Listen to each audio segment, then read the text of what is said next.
Hello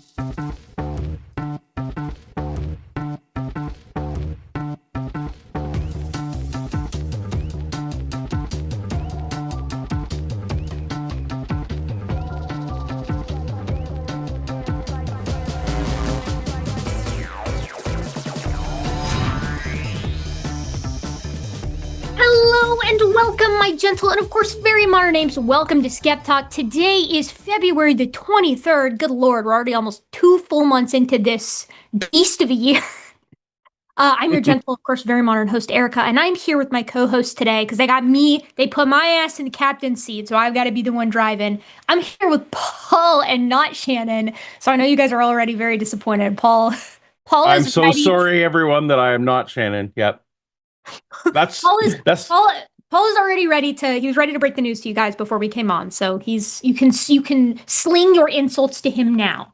I'm sure he won't mind. Indeed. No, I'm used to it. That's how I enter the room at parties or just wherever it is, Right. or even to our pets.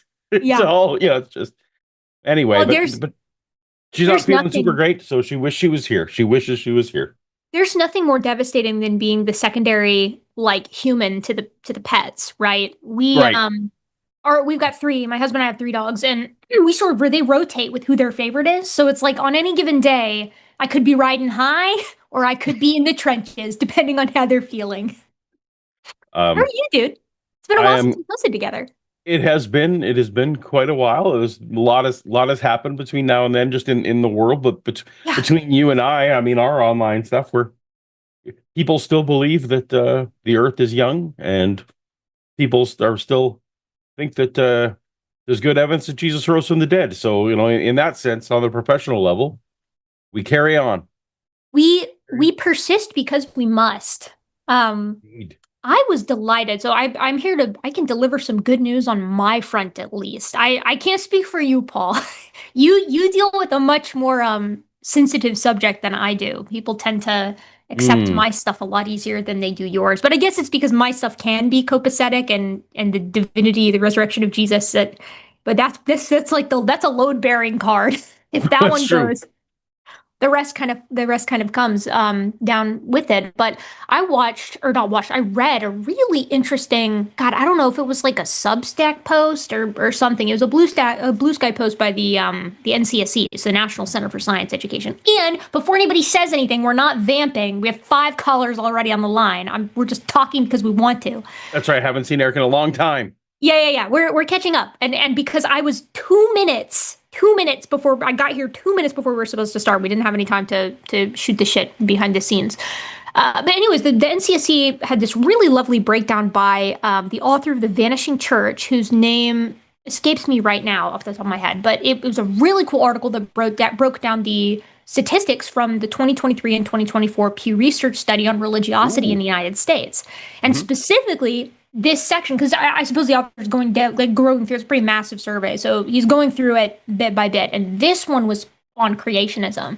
And creationism is the lowest it has ever been in the United States, and not by a little, by a lot. We are at 17%. 17%. Wow. And it's as low as it has ever been. Of the Gen Pop.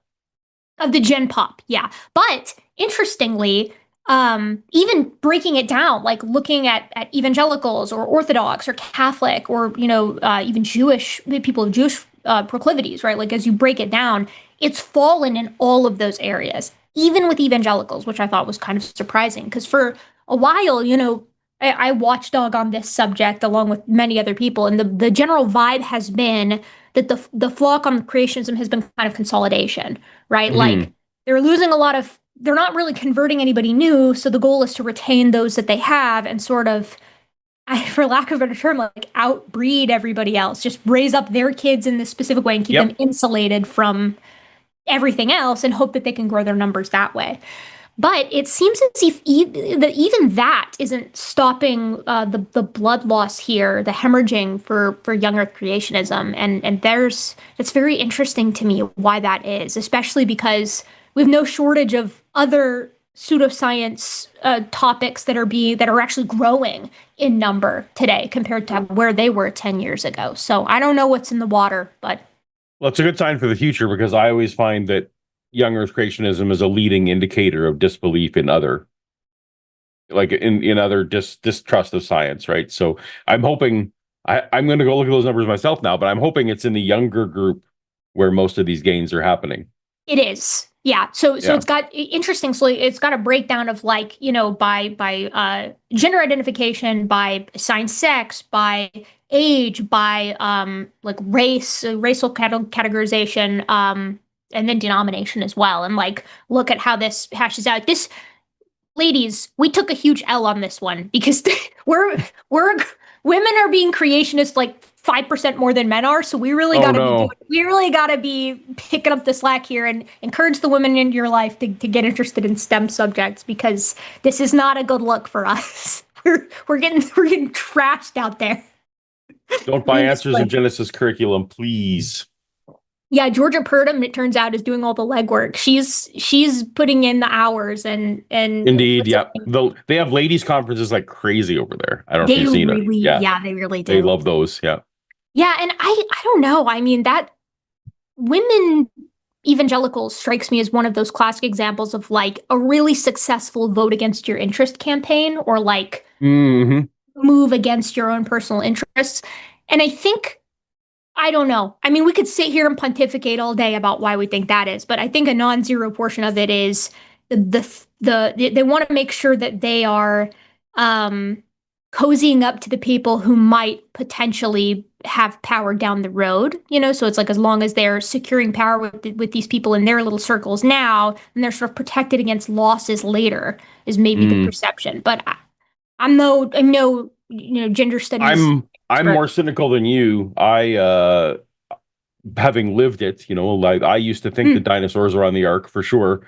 I always saw it as keep your girls less educated. Like it was literally a thing that we when I was a father, you have a daughter. Oh well, that you don't educate the daughter in the same way you educate the son. You educate the daughter on homemaking and those kind of things, especially in the homeschool curriculum, right? Like you literally don't teach the boys and girls the same thing.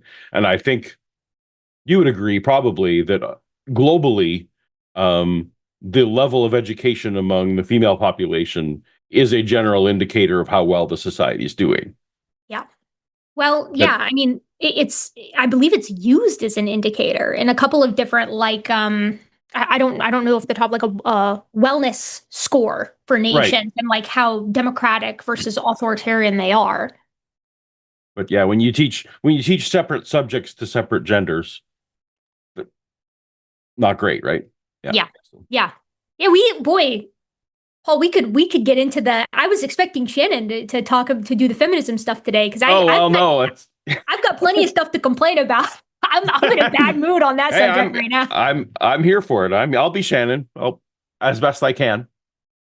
Yeah, I don't know. I mean, so this is SkepTalk. So we normally don't do the politics stuff, but let me share something that pissed me off earlier today that I'm sure everybody is already mad about. I'm late to the game. My husband's really been like is really into hockey and has been for a very long time. So of Fuck. course, yeah, I know. I'm sorry. If it makes you feel any better, my husband was torn because half his favorite players are Canadian. You're about to give me a lot of sympathy here, Paul, because my husband is a Maple Leafs fan. Oh boy. He's been a Maple Fucking Leafs Austin. fan. Austin Yeah. Matthews. Hate that guy. Hate Yeah, that yeah, guy. yeah. Yeah, Anyway. yeah. Anyway. He's a heartbreaker here too, for more Yeah, reasons yeah, than yeah. one Actually, I now. love that. I love that he's on the Leafs because I don't like the Leafs. So that, Yeah.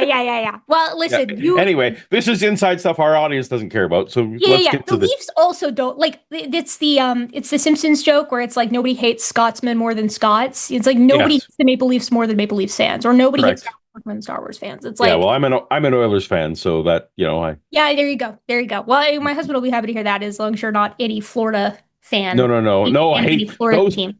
Those the Kachucks can die. Yeah, Like, yeah, yeah. yeah, yeah. Anyway, Yeah, I we're in the shouldn't same say boat that on on that one. air. I But shouldn't say that on air. I don't know hockey as well as he does, obviously, but I know it at least a little bit because it's on in our house all the time, and my dad's also a Leafs fan, so like growing up, it was on in our house all the time. Anyway, so we were keeping up with the Olympic hockey stuff, and my husband was touring because it's like it's American hockey, but also we're kind of down on America right now for very reasonable reasons. So there's a conflict of interest there. Which bore out if I'm guessing your story correctly. Yeah. So Yeah. I mean, you know where this is going. The United States men's and women's team both won gold in hockey, which was like, for them, great. Like for some of these, for the individuals who worked really, really hard to get there, that's great. But the president of the United States, Donnie T, shot the men's team a call to congratulate them on their victory, right? The women's team did not get that call, and then also he was like ribbing the men's team about how he's gonna have to invite those women, those mouthy broads, to come to the State of the Union on Tuesday to alongside them, you know.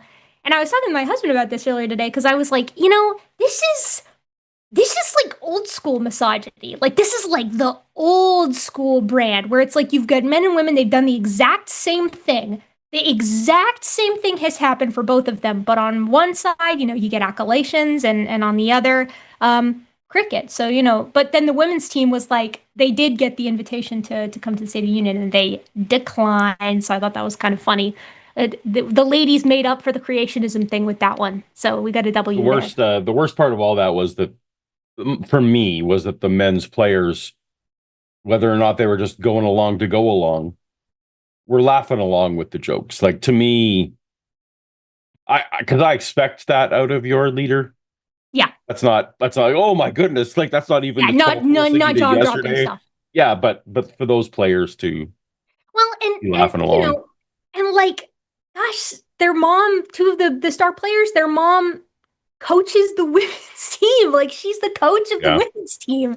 It's like you can't even mom is catching a stray here. Like I don't know. It was the best way that I could describe it is it was kind of gross to me. The whole thing was kind of gross and disappointing. Yep. It's why it's like that's why I say old school It misogyny, lets right? me dislike some of those people I already disliked for, Right.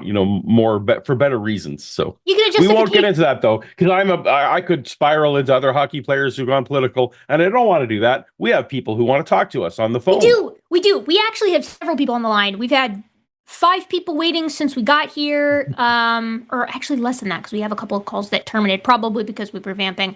Yeah, Do you want to just, gosh, let's go. We got two theists and two atheists. Do you want to just start at the top and go down the line? absolutely. Let's do it. All right, let's start with Rajat. I hope I'm pronouncing that correctly. Pronouns he, him from Canada, my favorite of the states. Ha ha ha. He's a theist, and he says evolution significantly negatively impacts right-wing theology. So I'm really interested as to where this is going to go. Can you hear us, my friend Rajat? You are on SkepTalk with Erika and Paul. How you doing? Hi, can you hear me? We can. Great. So, I'm the same Rajat that called yesterday. I wondered. By Welcome. the way, Paul. Thank you. I wasn't supposed to be here. I'm sorry for that. That's okay. Carry on. That's all Carry right. on. So I think the reason you see young Earth creationism and even like intelligent design and stuff like that is because those people actually probably recognize how evolution directly negatively impacts their literalism of like Bible and their like tradition, their holy tradition or something. If you want to fight, you're gonna have to pick a different topic. Well, I'm not here to fight, to be fair. Oh, okay. As a former young Earth creationist, I'm just nodding my head. Absolutely, I think that is largely why it is so staunchly defended in my tradition, is that it becomes a very much a slippery slope, because it seems like Jesus and the Apostle Paul also believed in at least special creation. So the and if you don't have original sin, a lot of these planks fall out, as Erika was talking about earlier. So yes, I think this is definitely a truism. Did you have other observations about it? Yeah, I would also say like it like, to be more specific, it as you said, right, the original sin, and but I think there's also another important thing, which is that evolution makes the gap between humans and animals, non-human animals, less less lexical, or like what's you could say less infinite, I guess. I mean it's like, so before evolution, the Aquinas and people like Calvin and these sorts of people, they really thought that human beings are like significantly disconnected from like non-human animals, because we are like rational, we can speak language, right? And that reduction of gap between non-human animals and human beings, that causes issues with like stuff like free will, like libertarian free will, and I would also say hell. It makes problem of like evil really worse, because the problem of hell is basically added into the problem of evil, I guess. So am I taking it that you're a theist, but you're not a Christian? Well, I would consider myself a left wing, I guess, Christian, but it's like, so I was going to tell this to Matt when I had a chat with him like a few days ago or a week ago.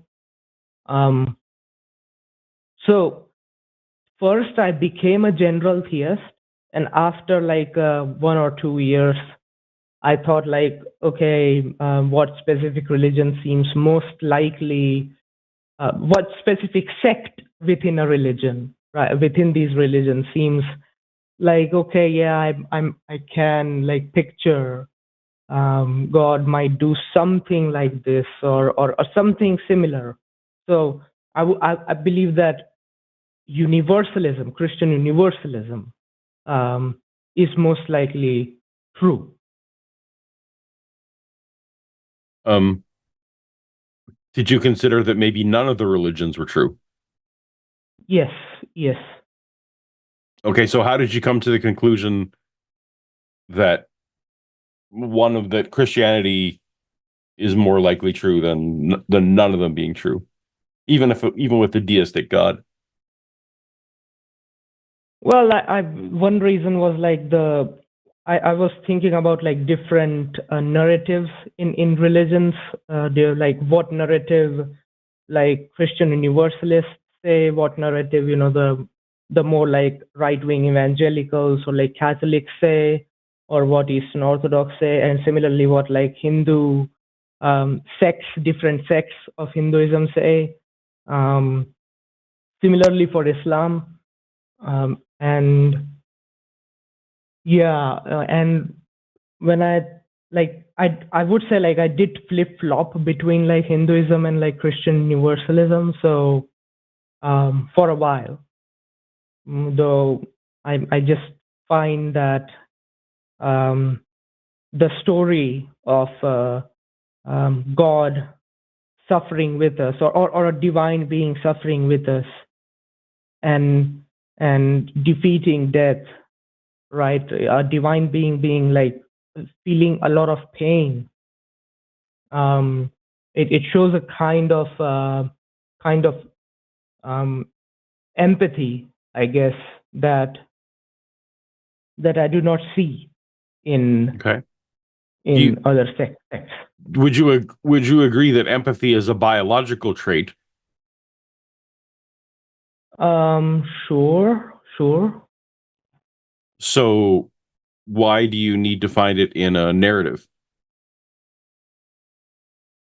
Well, I mean, like if I believe that God is like omnibenevolent, right? If I already believe that, like, so I as I said, I was a general theist first. I was convinced that like an omnibenevolent the triomni God exists.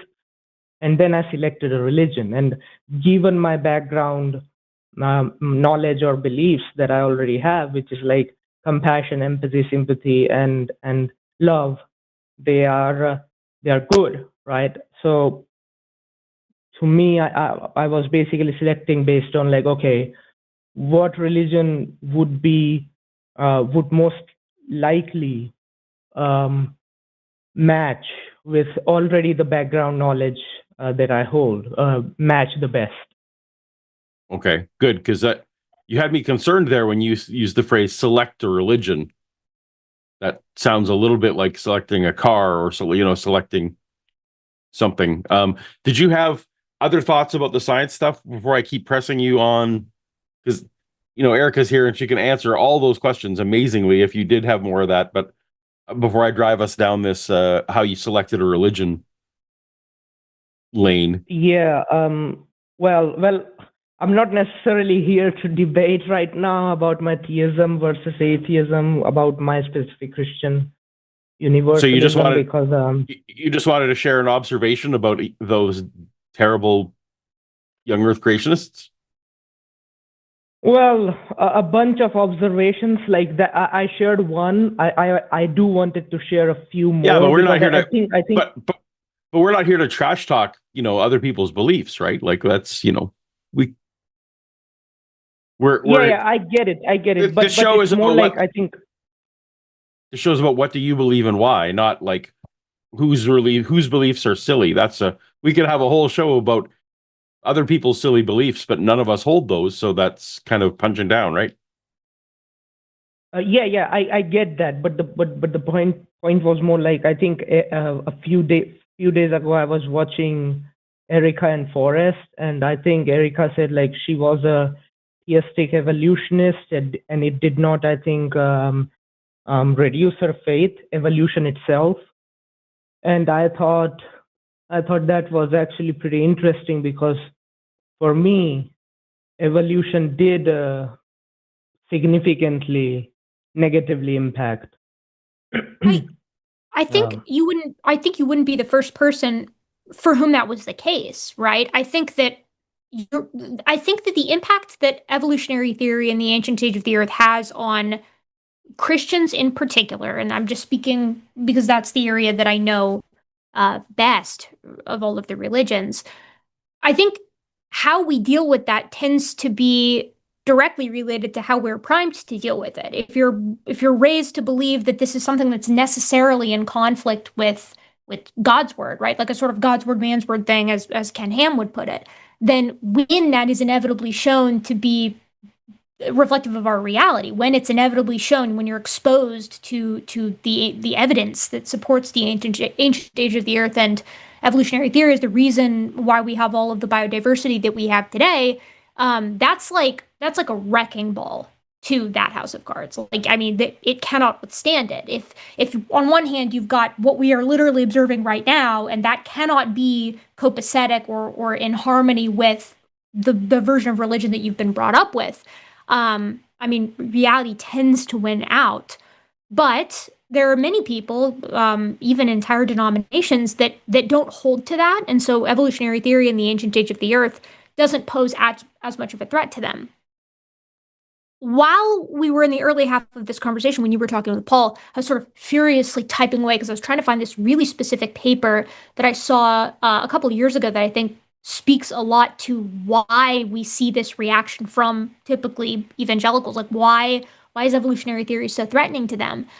And I could sit here all day long and tell you that there's a really rich history here from the 1920s up through the 1960s to around 2005 with Kitzmiller v. Dover, all the way to now, where evolutionary theory, for whatever reason, and I have my hypotheses as to why, has held the bag for a lot of society's ills alongside, like, first it was Bolshevism, and then it was communism, and then it was socialism, and low hemlines or low necklines or high hemlines, I guess I should say, and jazz music and movie theaters and all of this horrible stuff.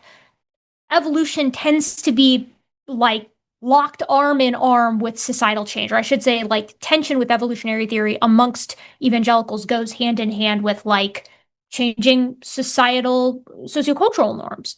That's interesting, but that's sort of beside the point with regard to like how we accept it now with information being as readily available as it is.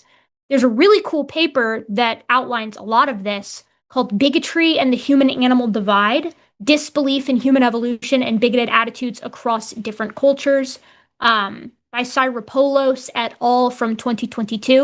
And essentially what they found is that acceptance of human evolution in particular is like in lockstep with more progressive attitudes, less prejudice towards any minority group, and so on and so forth. And the way that that works, at least according to the authors, is it seems to be tied directly to the recognition of the unity of life and humans, our place in it.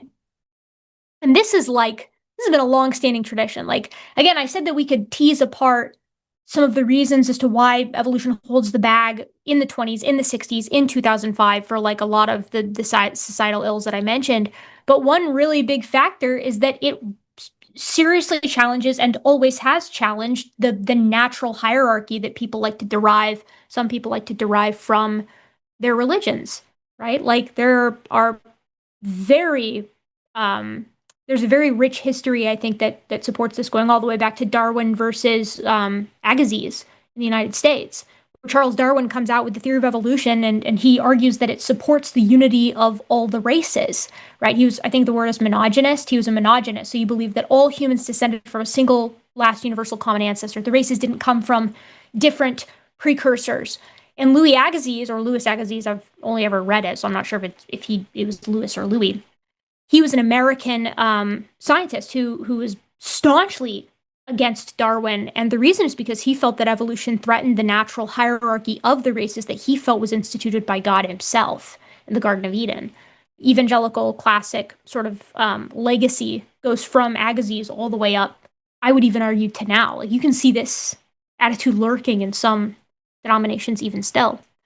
All of that to say, I concur with what you've said here. I don't think we're going to find much area of disagreement. I just wanted to pontificate on it and give you guys a cool source that I think is fun to sort of dig into, that it's like, there's a reason why evolutionary theory is ultimately so threatening to these ideas. And the reason is because, one, it comes from science, and science is always subject to change. And people who like rigid hierarchies don't like that. The flux of science and its ability to handle new information and evolve, don't crucify me for that, chat, over time, is its greatest strength, but it also is what makes it so threatening to systems of power that are already in place. But also, right, it seats humans, it links humans as not this special, divinely created Imago Dei bearing organism that is so set apart, at least physically, from everything else on the planet, and thus gets to do whatever we want and run rampant with the resources here. But it's something that is united with everything else and whose existence is contingent on everything else, right? Like that, and that's in and of itself very threatening. So there's a lot that goes into this, a lot of other aspects of sort of the classic enemies of at least evangelicals. Sort of, there's a lot of threads that weave this tapestry and sort of explains, I think, a lot of what's going on here. But that's my 5-minute long monologue about what I think is going on here. So unless you've got a different gripe, I think we're going to be on the same page. I think you also, so you talked about that particular observation. I also do have a second one, which is animal suffering, and so it's also like for Christians, it's that like animals, dinosaurs, right, and these sorts, like the earth itself being here for so long, such that animals, non-human animals, have been like the major part of like time range, I guess, time range for animals. Non-human animals have been here for like millions of years or something, and that means a large amount of animal suffering, much more than what creationism would grant them. So, and that large amount of animal suffering makes the problem of evil even more harder. And That's what that's my second of that. I mean, that's the weird part though, is they link it to, so I mean, that's a creationist classic, and that's like the young earther thing that they do. The old earthers have a sort of different issue, I think, at hand when they will accept the ancient age of the earth, but not evolutionary theory, and they sort of appeal rather to this almost like Cuvier catastrophism, where like God comes and re-replenishes, re-engages in acts of creation on the earth, like in the Cambrian and the Ordovician and these all up through our geologic periods of time. But the young earthers are like, okay, there's no death before the fall, right? Mhm. Everybody who knows young earth creationists knows that this is classic. And that never really made sense to me because it's not really a biblical claim, right? It's inferred on the basis of, God said everything was good and death isn't good, therefore no death before the fall. But I always found that kind of strange because it seems like God uses death all the time across the biblical text, right? Like to his ends. And I guess if you're doing a divine command theory, it doesn't work either because you could always just say God wanted it to be that way, right? Like he wanted to do millions of years of death and suffering to set the stage for the world and its becoming. I don't think that really makes a lot of sense either, but to be fair, in Romans, Paul says death came through Adam, and that's where mostly that comes from. Paul explicitly says death came through Adam. Is that not like argued though by the older to be like a spiritual death? What's argued? Well, sure, but in the tradition I was brought up in, it's pretty clear here, that if you're reading the Bible literally, right? Like it's pretty clear. You can take anything and say, well, no, that's meant to be, right. Symbolism. There's like wiggle room or whatever, right? Well, you can treat anything symbolically that you don't want to, but if you're taking the Bible serious, you notice that Romans says that death came through Adam. So anyway, it didn't just come out of, and again, it didn't come out of like any concern about arguments from animal suffering, because if you're a young earth creationist, you're just like, well, whatever the Bible says, okay, eternal conscious torment, cool, fine. Yeah. Like you're just rolling with it at that point. So I don't necessarily agree, Rajat, that that's necessarily. I think that's definitely one of the side effects and one of the defeaters. I agree with you for sure that it's one of the defeaters, but it's not necessarily top of mind in terms of why they're holding on to it. Well, I met a Christian philosopher a couple of years ago. I actually think it was when I did the Reasons to Believe conference. So like me and the Reasons to Believe guys are on good terms. So they have me on their channel or out to California to like be a friendly dissenting voice, and I'm happy to do it because they're nice guys and it's fun to talk to people who you disagree with. That's why I do this show. But I met a philosopher while I was out there, a Christian guy who was trying to make sense of the problem of animal suffering.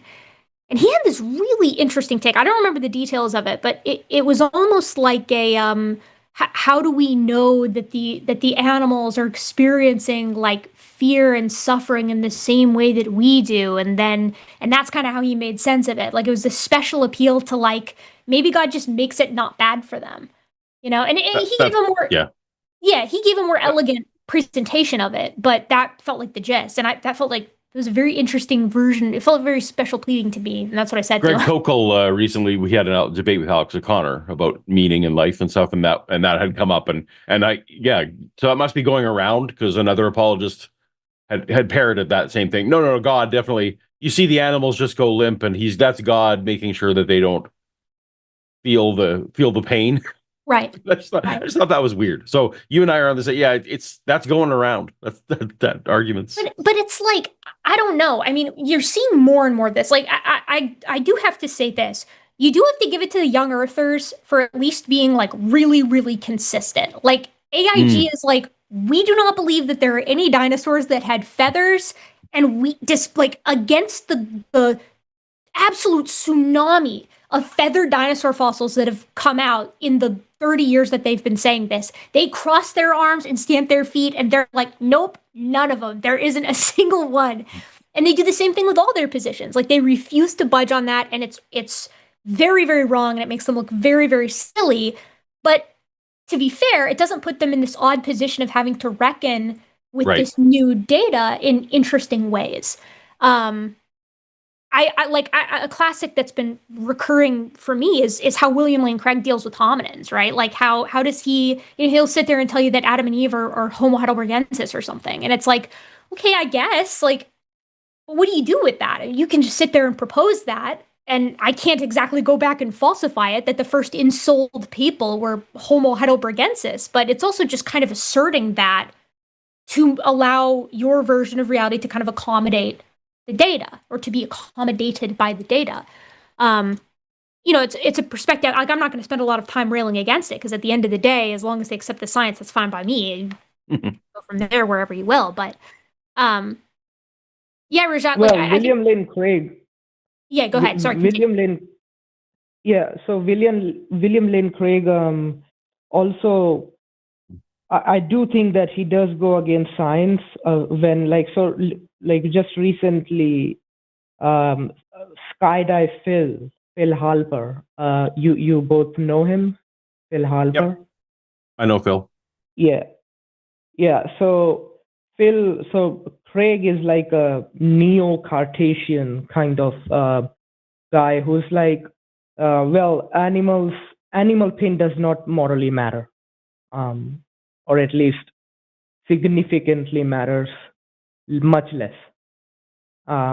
So the problem of evil is not that bad. Like, that's how it goes. Like, animals don't feel the pain in the same way as humans do. They don't feel a lot of pain. I mean, It's kind of like that. I think that's just special pleading to me, because we can do an EKG on humans and other animals and look at how we respond to things that instill fear, or to threats, or to danger, or whatever, and it is analogous. There's nothing unique about the way that humans physiologically respond to fear or pain that we don't see in other organisms. So it's just an appeal to, like, okay, the thing that makes humans different is something ethereal and untestable. It's a soul. And that's what makes our version of suffering different, or that there's some kind of special depth to the type of human suffering, or grief that we feel. But it's like, anybody even like vaguely aware of ethology, and like how other animals deal with grief, and how they deal with death, and how they cope with retribution and revenge and sorrow, and like all of these very familiar human emotions, it's the same thing, right? Like, so I don't know. William Lane Craig, he kind of kills me with that. Like, he'll be like, but what, it could be this way. And it's like, but I can't test that. I can't look into that at all. I guess it could be. I can't prove you wrong. He's an enemy to all camps, frankly. All camps can rally that he has said something. He laughs at the younger creationists, like, literally can't stop laughing. I know. And then he'll say, like, no, Stephen Hawking doesn't know what he's talking about. Like, in the same sentence. Like, so it's like, okay, well, fine. Yeah, he really does. He was also factually wrong about animal, I guess, animal pain. Like, Phil Harper responded to his paper, William Craig's paper, and Craig and Murray. Yeah. So sorry, guys. Sorry. I mean, sorry, I said guys. Of course, Erika. I don't care. You're all good, man. It's fine. To me, guys is gender neutral. It does not matter. Okay. Thank you. So sorry that I'm not here to disagree and like fight or something. But yeah, I think that's it. That's it for me. No, this is a fascinating topic. I'm glad we got to chat about it. I mean, I'm sure we could sit here all day and dissect the intricacies of all of this and try to suss out what's going on and how all of these different ideologies are related and where they're similar and where they're different. But by the way, Erika, before I go, I am the same Rajat who, like, 1 or 2 years ago emailed you about a chat on my channel, right? A talk on my channel. Okay, did I? Let me check. Well, hold on. I'll pull up my email and be checking in the meantime. Did I respond to you? Yeah. You can. You did respond to me. I might. Oh yeah, I see this. For a while, 2022. It was, yeah, looks like I responded to you, and then Oh, wait. Ha ha. Rajat, you are the one who needs to respond. I responded more recently than you did, I think. No, wait. You said I will I contact think you in a few months. Okay, we can litigate this later. I'm sorry. We can do this. We can do this off the show.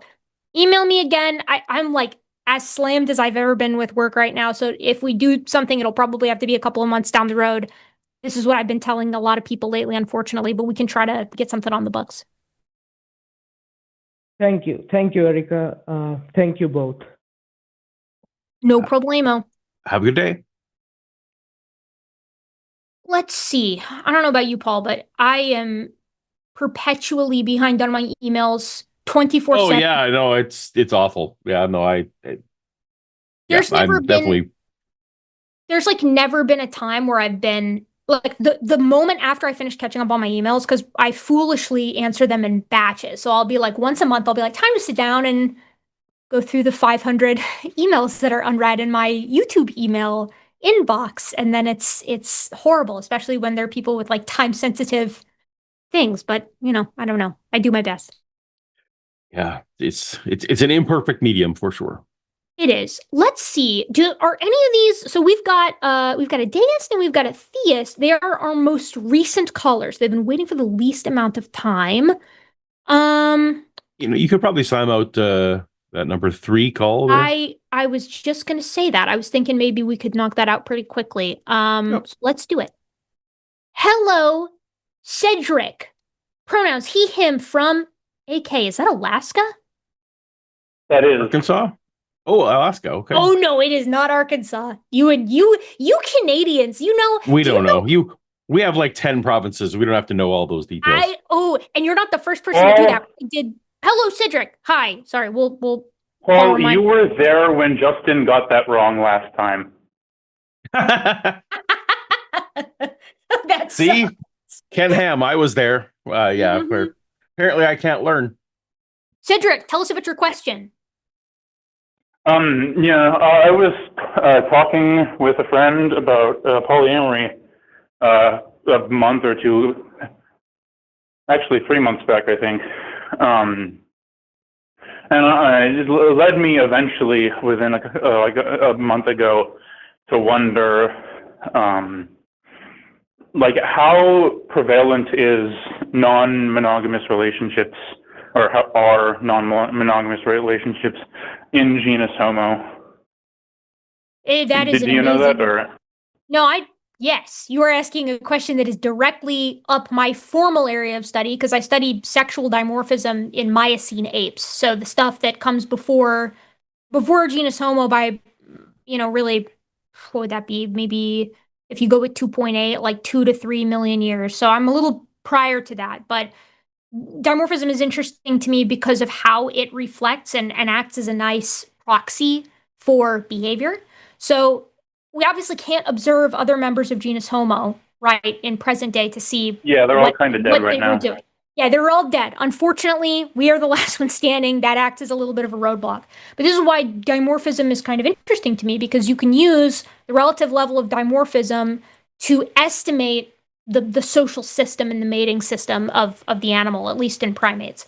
This works pretty well in extant primates. You've got a ton of species of extant primates. The majority of living primate species today are what you would call, they live in multi-male, multi-female groups that are promiscuous. So what that means is that males mate with lots of females, females mate with lots of males, and in many of these species, males will engage in same-sex activity with other males, females will do the same with other females. It's just kind of a free-for-all.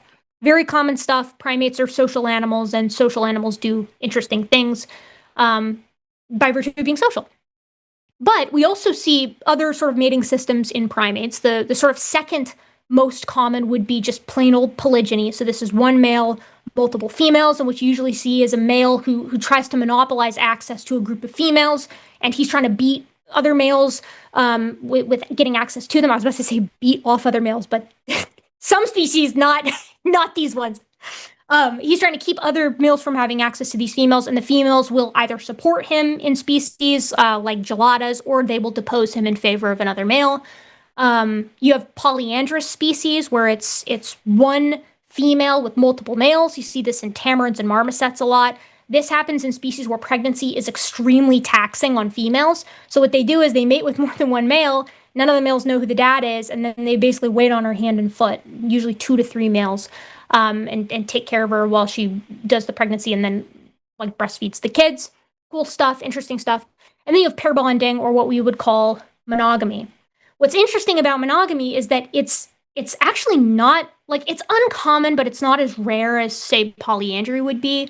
But just like in humans, monogamy is in almost every species a social thing. So animals will pair up and they'll stay with that same individual for the majority of their life. Sometimes they won't even remate after one of their after their spouse, for lack of a better term, dies. But they also cheat. So they'll sneak around behind the back of their mate. And if that mate finds out, then they have hell to pay, right? It's a very familiar kind of behavior. So when we look at these 4 types of mating systems in polyandrous and in monogamous or pair bonded primates, males and females look really, really similar to one another, right? In some critters like gibbons, this is, or in marmosets or in tamarins, this is because they're jointly defending territory. Males and females are equally nasty to each other, and so they're the same size and they have the same size weapons. Usually the canine teeth are acting as the weapons here. In polygynous societies or in multi-male, multi-female groups, you see either a range of dimorphism or really strong dimorphism that's male biased. So the male will be, sometimes even twice the size of females, or in the case of mandrills, 4 to 5 times larger than the females, which is crazy to see. Well, what that means is that we can use dimorphism estimates in these fossil taxa to estimate what their mating system was. So if they're really, really dimorphic, we can say, okay, they were either polygynous or they were multi-male, multi-female. And if the males and females are roughly the same size and have roughly the same size canine teeth, we can say, okay, they were probably polyandrous or pair bonded. So when we look at genus Homo, we know that the very recent members of genus Homo, so us, Neanderthals, Denisovans, Homo erectus, probably Naledi, but Naledi is a weird situation, Floresiensis, all these guys look like humans in their dimorphism levels, which is to say, not that dimorphic. Humans get a reputation as being dimorphic because we have to have these conversations today where it's like, oh, man, big, strong, female, little, and weak. But in actuality, like in stature, we're about maybe 10%. There's like about a 10% difference between males and females. I'm being very binary here just to simplify. And in lean muscle mass, which is the most significant in dimorphism in humans, males are about 30%, like have about 30% edge on females, and in upper body especially, it can get up to 40%. So it's like, it's impressive, but it's nothing like what we see in gorillas or what we see in orangutans. And so when we look back at the fossil record, we tend to see this big precipitous drop in sexual dimorphism from Australopithecus, so like Lucy species, to genus Homo, where like the dimorphism just disappears, right? Like it all of a sudden males and females are like the same size. And the way that we sort of try to make sense of this is like, okay, well, what was happening behaviorally? And probably what was happening is similar to what we see in like gibbons or in callitrichins today is the argument, is that we see pair bonding. And the reason we see pair bonding is because what's the big change that happens from Australopithecus to Homo? Brains get huge and pregnancy gets dangerous and taxing. And so you need to have these solid relationships. Yeah, you need to have these solid relationships with your mate, with a primary mate, and then also your friends and family who are in your group to help take care of you during and then after this pregnancy. I think there's some truth to that, but at the same time, we have to consider that humans don't really give a shit about what is natural or what we evolved for. We're really flexible behaviorally. And it's for this reason that despite the fact that based off of our physical characteristics alone, we tend to skew pair bonded, we don't completely skew pair bonded. There are aspects of human anatomy and physiology that pull us more towards polygyny or polyandry, like the multi-male, multi-female stuff, including things like testicle size, sperm count, that sort of look more like other mating systems. So humans are a total mixed bag. Some things scream monogamy and pair bonding. Some things scream a polygyny, polyandry, things like this. And so to answer your question, genus Homo probably did, like the earliest members of genus Homo were probably engaged in behavior that was really, really similar to what we do now, which is typically pair bonded, but flexible. Does that answer your question? Okay. Yes, Cool. That does, and quite nicely. Good. I'm glad to hear it. Come to me for all your hominin dimorphism needs. Hominoid, I should say, dimorphism needs. Yeah, well, my thought process for this was, Erika's either going to know this because it's her field of study, or Forrest knows this because he likes knowing random bits and bobbins. Forrest does know random bits. He and I and Seth are doing a Tulsa talk here next Saturday, not this upcoming Saturday, but the following Saturday. And I said this the last time we were on the show, but we were trying to decide what topics we're going to do. Me and Seth had like normal, regular topics, and Forrest was like, "I think I'm going to do mine on snails." And I was like, "I'm going to beat you to death in this restaurant." He was lucky I didn't. But anyway, Cedric, we got some other calls we got to get to. Call back if you have any more questions, my friend. Have a nice night. You too.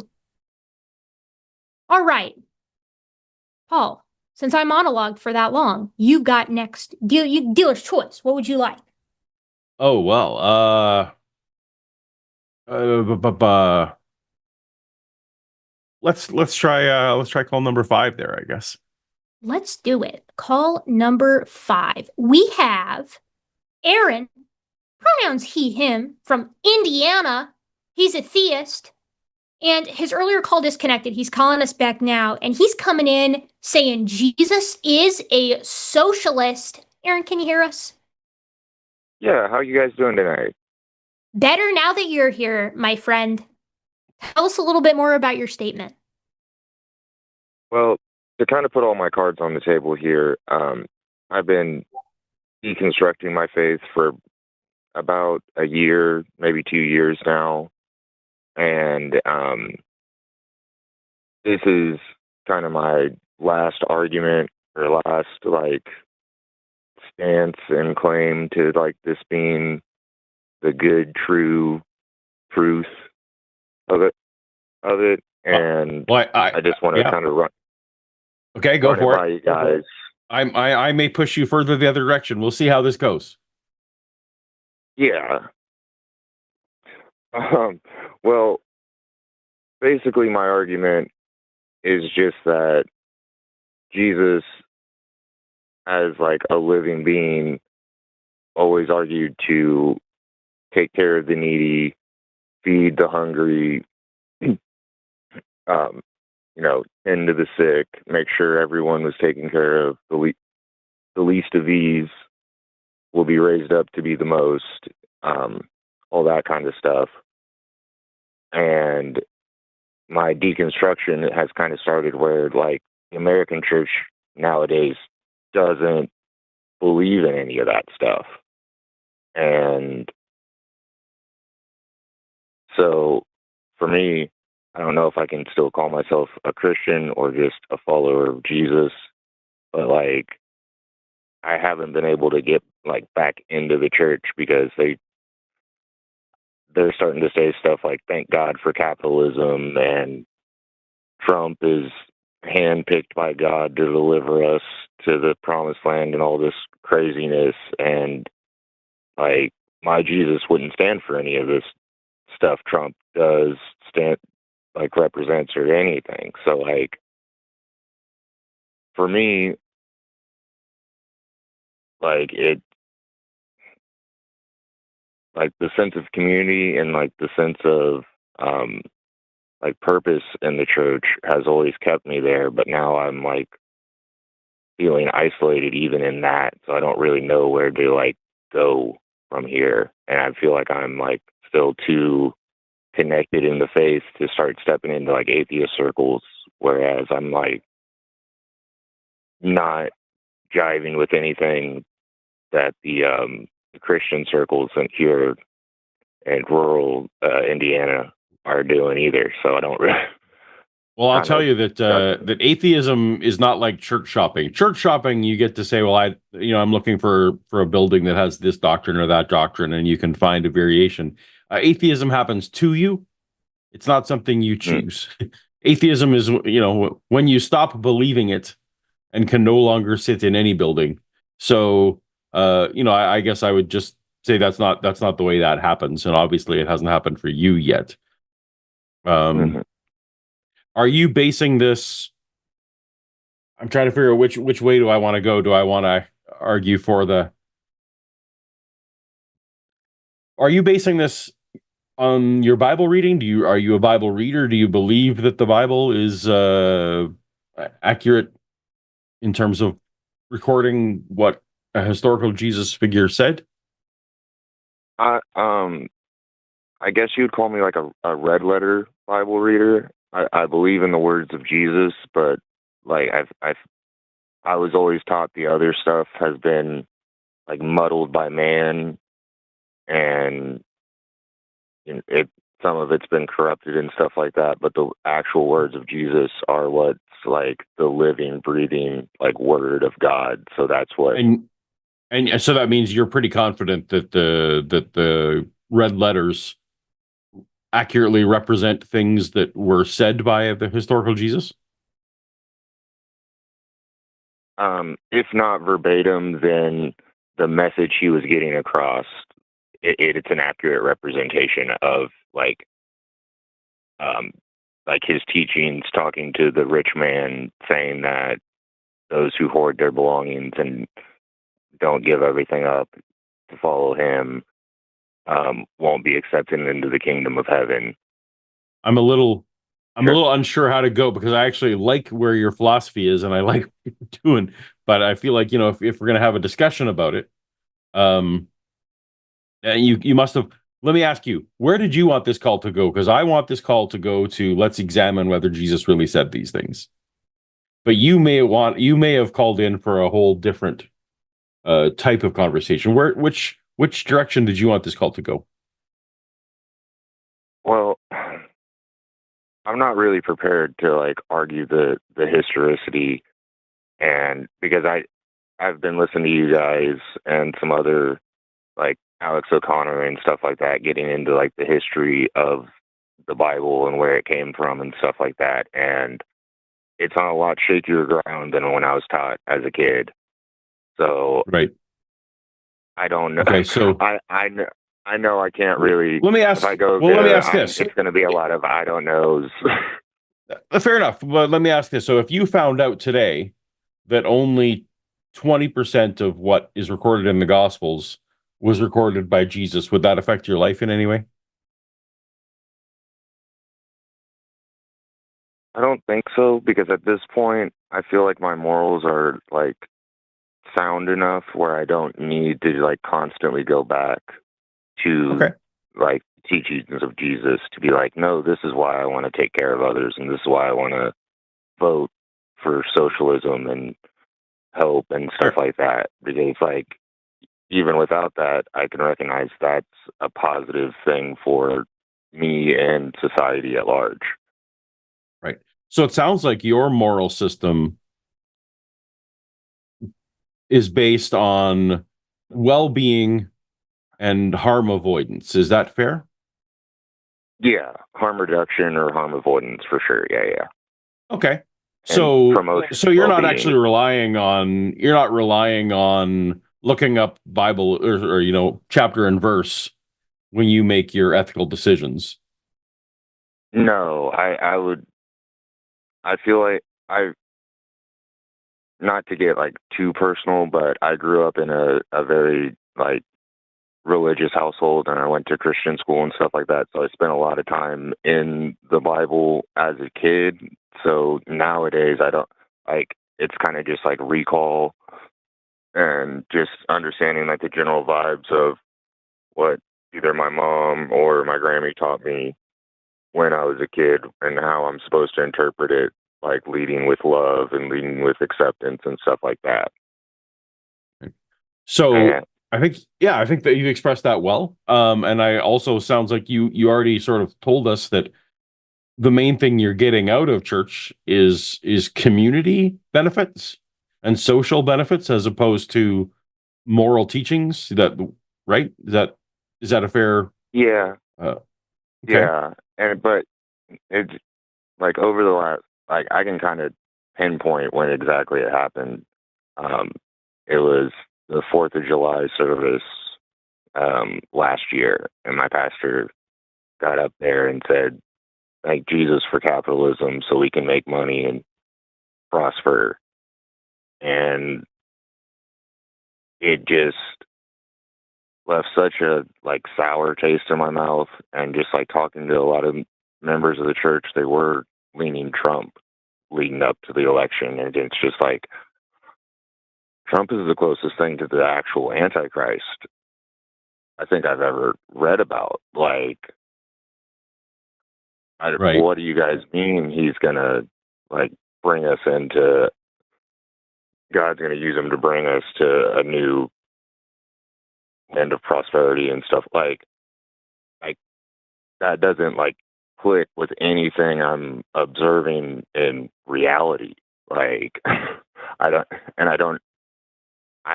honestly haven't been back to my church good. since then, and Okay. like just because like I didn't want to like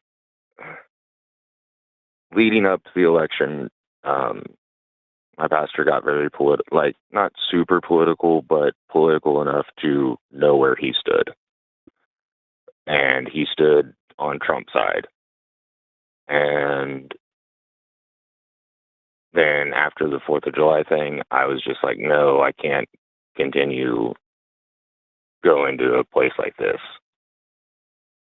So I'm kind of like out of the like direct community, but at the same time, it's kind of felt isolating this past like Aaron, close to a year now. Can I ask it? So just listening in, it kind of sounds like what you're struggling with is the dissonance between the faith that you grew up with and how people are weaponizing that faith now. So I guess, Yeah, do you think that's fair? First, I guess I should ask. yeah, that it's a fair summary for sure.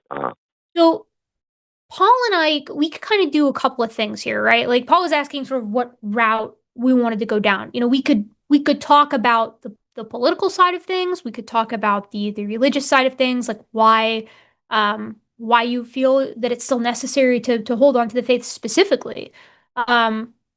It's kind of up to you, right? Do you have a pathway that you want to go down? Because like you mentioned earlier, you're not prepared to like defend the historicity of the resurrection or something like that, which that would be Paul's area anyways. I don't know the first thing about that.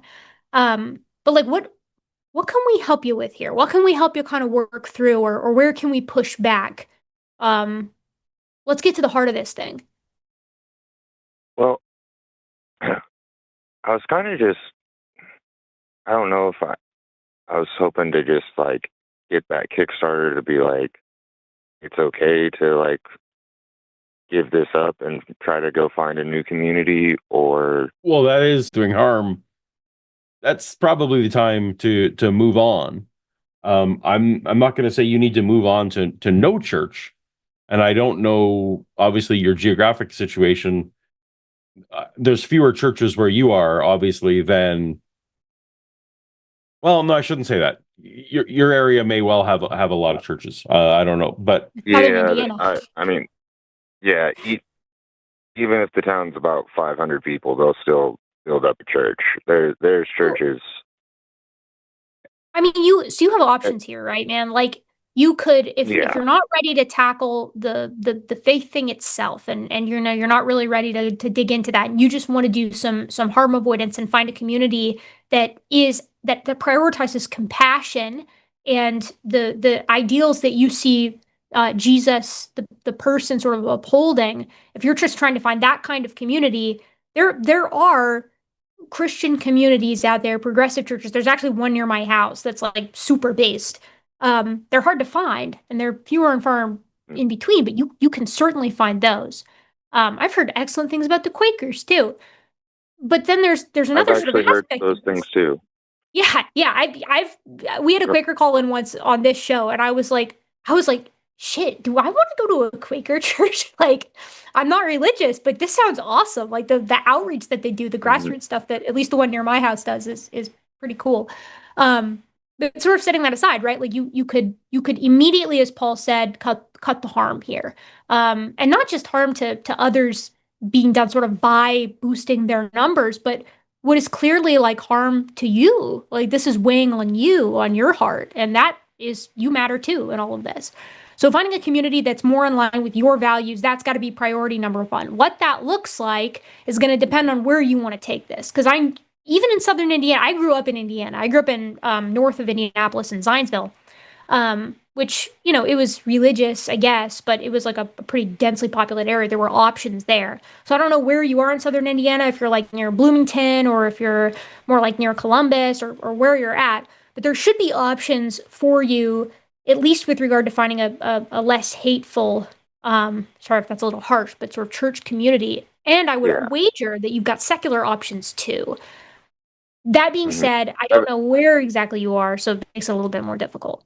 And please don't feel like you need to share that. No, you're fine. I have been like tacitly looking around at what the vibes of different churches are, and thankfully there are a few Quaker churches near me, and I've been thinking about going to one for about a month now, but maybe this next Sunday I might poke my head in and see what they're about. Man, give it a shot. And if it's great and it works for you, that's awesome, and if it doesn't, then you can recenter yourself and try again, either with another church community or with something more secular.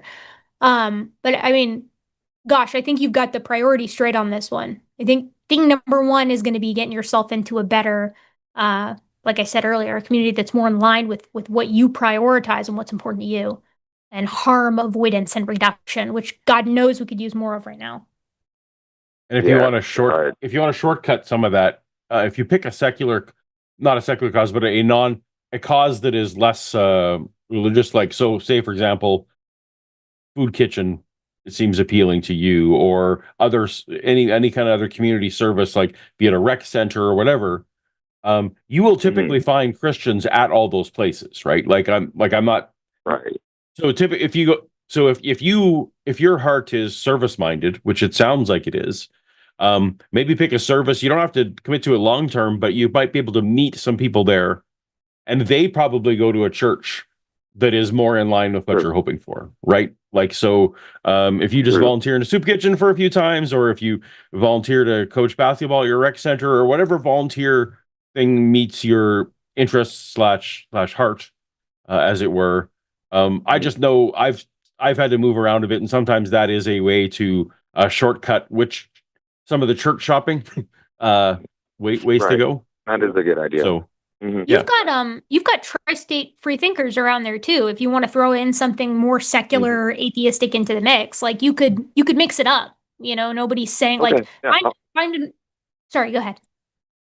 No, I was just gonna say I'll check those guys out. For sure. Give it a shot. See what works with you. But there's some good people there. Yep. Yeah, I'm just saying, man, I think it's awesome. I hope that you are a sign of a greater shift in people who are looking at the churches that they're in and the allegiances that they are holding and saying that this is not right. This is not working. I hope so, because sometimes it feels like I'm the only one that sees how bad things are getting that is in my immediate circle. And I have friends that are like politically aware, and they understand how bad things are, but like some of my coworkers are full on Trump supporters. So like some of my family members, unfortunately, are full on Trump supporters, and I've gotten to the point where I have to cut them off, because like they don't even argue in reality anymore. Like you can like tell them like this horrific thing Trump did. Like he made sure,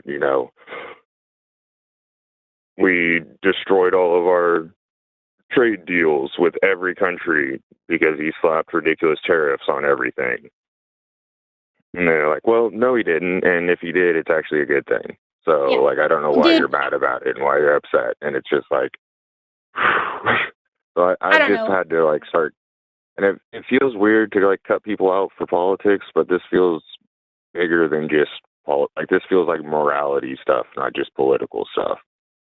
You gotta do what's good for you. I love fighting with people and arguing with people, but it is not everyone's burden to bear to be the emissary in every relationship in their life. Like sometimes it's just going to be too much and you got to know when to call it.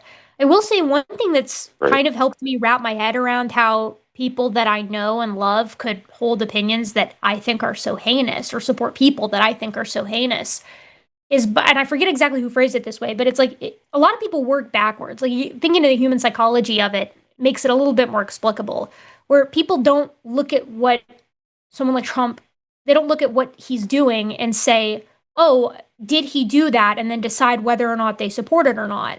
They have already thrown that lot in the past, and that sunk cost fallacy weighs heavily on people's minds. And so to them, it's less, does the evidence support that he's doing heinous things to people? It's more, I supported him in the past, and I wouldn't support someone like that. Therefore, he didn't do it. You know what I mean? Like, that's the sort of pathway that people walk down mentally. And that's not a justification. God knows it's not. But it does make what at least some people are doing explicable in the cases where it's like you literally can't, sweet little old lady or something that spends time at a soup kitchen and they're wearing a MAGA hat. And you're like, how could this possibly be? And as you said, people are not living in the same realities right now. And there are many reasons for that. But dissonance is a big one that helps people deal with the decisions that they've made and sleep at night and in fact how they continue to support the things that they support, or the people that they support rather. Yeah, it's not a justification, it's a rationalization, I guess, is a way to, and it's like too many people are just trying to like tune it out and keep their head down at this point. I've noticed where they don't want like the people that did vote for Trump or they did support him in the first couple months. They're just like, oh, I'm not political anymore. And then they just like convenient. How convenient is that? Yeah. And it's like, oh yeah, you just set the house on fire. Now you don't want to turn around and help carry the buckets, I guess. Okay. Yeah. That's nifty. Yeah, it's tough, rest easy, I suppose, knowing at least that history will judge this time period just as it's judged every other. You can sleep well knowing where you will fall on that divide. That'd make it easier to deal with in the present, but it's small comfort, I guess. At least that's what the robots will do. Right. When the grand AI brings its judgment down upon us. Yeah, and shows like yours help a lot, letting me know that I'm not the only one seeing how crazy the world is. You're not, and we applaud you for your line of thinking and for following your moral judgments versus going with the crowd. We appreciate that. We need more people like that. I think too, this show in particular is about skepticism, but like obviously we do a lot here on the line of like, we challenge these ideas behind religion and behind sort of adjacent topics. But at the end of the day, I think that we are in a situation historically right now where we need a big tent that prioritizes people's rights and compassion, right? And like I think that if we can, I think that there's there's a big progressive tent, and there's room underneath this big top for anybody who holds these types of progressive values for human rights, regardless of whatever your religious perspective is. We can hash out the other stuff later for sure, but we can walk arm in arm to fight fascism in the present. At least I hope we can. So 100%. That's kind of where I'm at this point, and the fascists running around have pushed me closer and closer to communism than I ever thought I would be. But it's getting to seem like we need it. It's a common story right now, man. But hey, thank you for calling in. We do have some other calls to get to, but mull it over, keep us in the loop, call back, let us know how it goes. And if you decide to look into the historicity of Jesus stuff and you want to call in and talk to somebody who knows about that here, like a friendly dissenter, I guess, to bounce ideas off of, if that's something you're interested in, obviously our lines are always open. Well, I appreciate your guys' time. Thank you for taking my call, and thanks, fuck sir. ICE, fuck Donald Trump. Truer words, dude. Thanks. Oh God, I always do that. I I He say was. bye, and then I hit the button, and then I cut them off. Damn. What do you want to He'll do forgive next? you. What's looking good? Uh, I guess we may as well start with call one. I think they've been. Well, that's the deist. Mm-hmm. Yeah, let's call one, and we'll hopefully our atheist friends will stick on with us a little longer. Wait for us. Yeah. Fingers crossed. All right. We have Tim, who is on the line, pronouns he, him, from New York City. Tim is a deist and says, wouldn't evolution always select for the most prudent move rather than the most moral one? Tim, can you hear us? And tell us a little bit about your question if you can. Hi, how you doing? So I'm aware of the moral argument for God. I don't really subscribe to the moral argument because I mean it's obviously based on the axiom that if there are objective moral values, then there has to be something that motivates, or the reason for them. But I don't understand why so many atheists are dogmatic or are have moral indignation when they don't have a basis other than empathy, and then will assert that someone else's empathy is not the correct use of that. What is insufficient about empathy? What aspect of morality do you think is insufficiently attributed to empathy? Are you asking me if I think empathy accounts for all of morality? Is that what you're saying? It sounds like you're saying it does not. Well, I personally, I don't even think. I think that empathy is useful to us as humans, but that it's I think that the way that it's treated prescriptively, as if it needs to be taken to an illogical extreme based on some motivating force, I can't understand it. I think that Do you think that morality is at least? Do you think that morality is at least related to avoiding harm and encouraging flourishing? Yeah. Okay. I do. And okay, so then what these atheists that you're angry at, do you think that they have a do you think that that's an insufficient basis?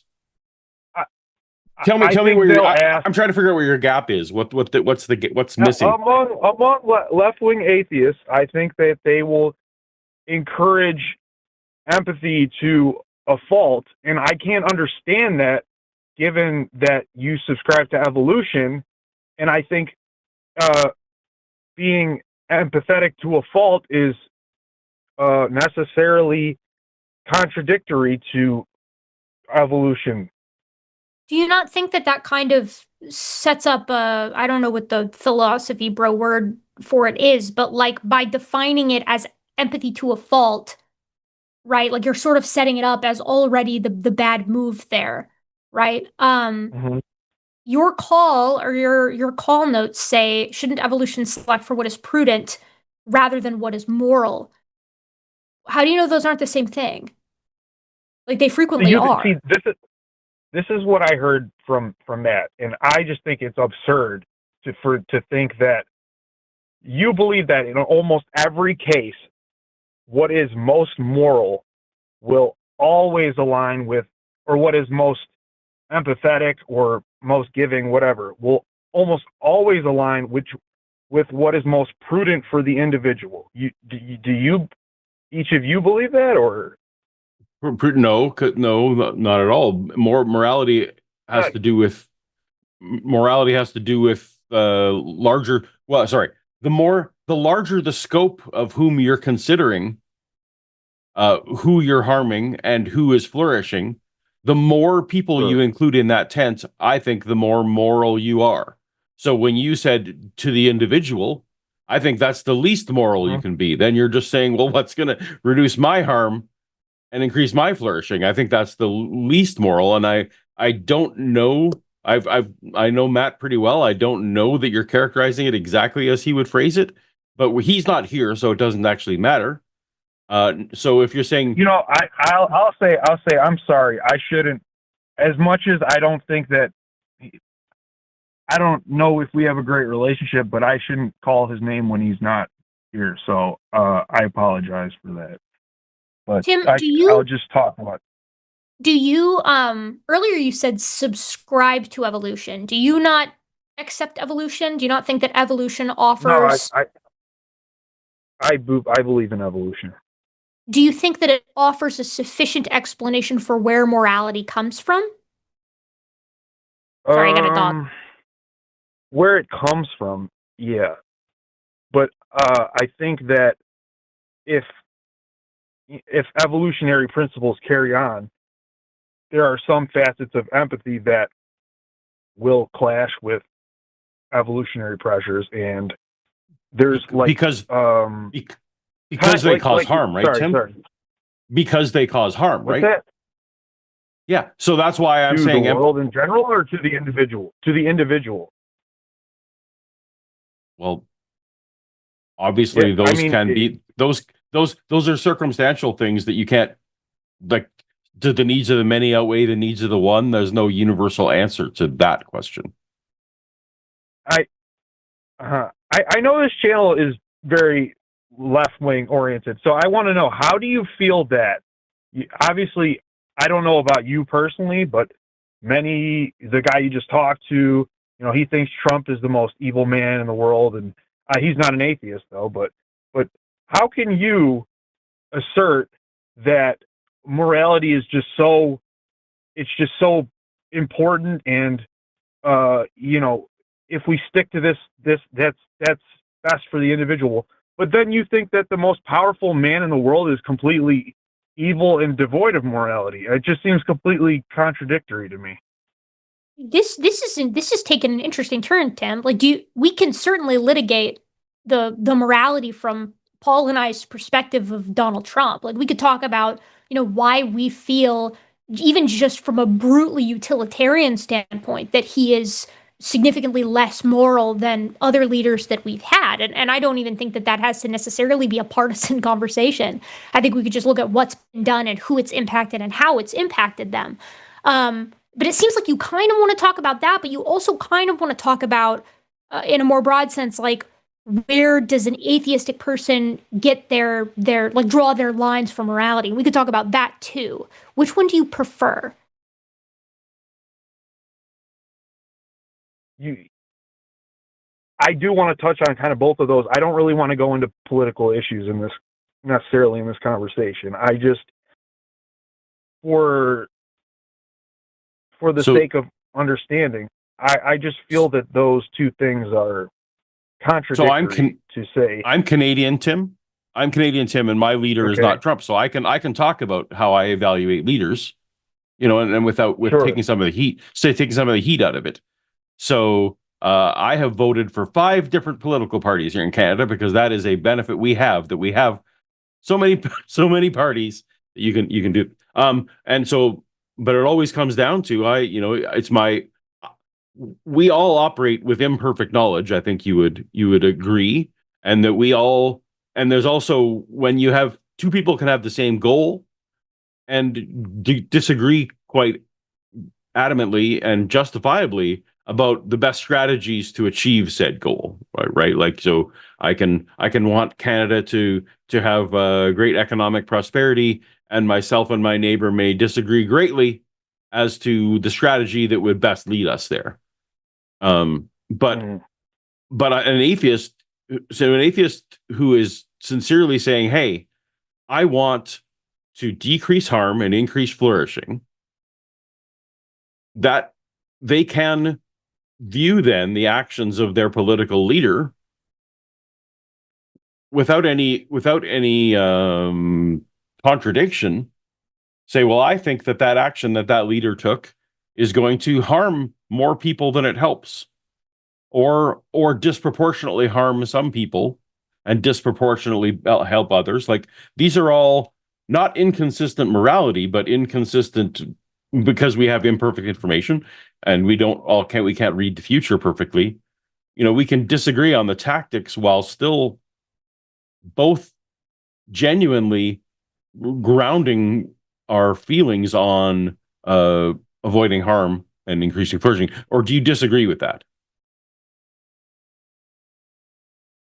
Well,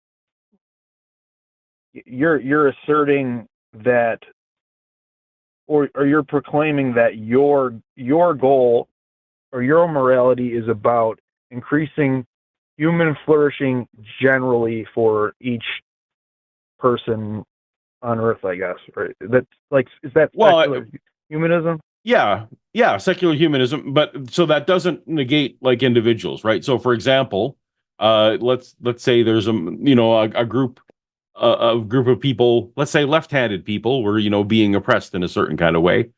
But so 90% of the population is doing great, but it really every decision being made really hurts every left-handed person. I'm going to be maybe against that, not just because I'm a left-handed person, but because I don't think that the world. I think general flourishing and this is where people can disagree. I think that the flourishing of some at the expense of others is unnecessary harm, right? And so harm avoidance is part of the equation. But these are all equations with imperfect answers, right? So these are just different balances you weigh. So just, you seem to be. Go ahead, please. I've been saying enough. Go ahead. It seems almost like a disassociation with your own benefactory position and just putting that onto every human being. Like, you're positioning yourself like, I'm not doing what's best for me, I'm doing what's best for every single person in the world. Is that what your mindset is? Well, no, you obviously you have a sense of self, right? Like you want what's best for yourself. Sure.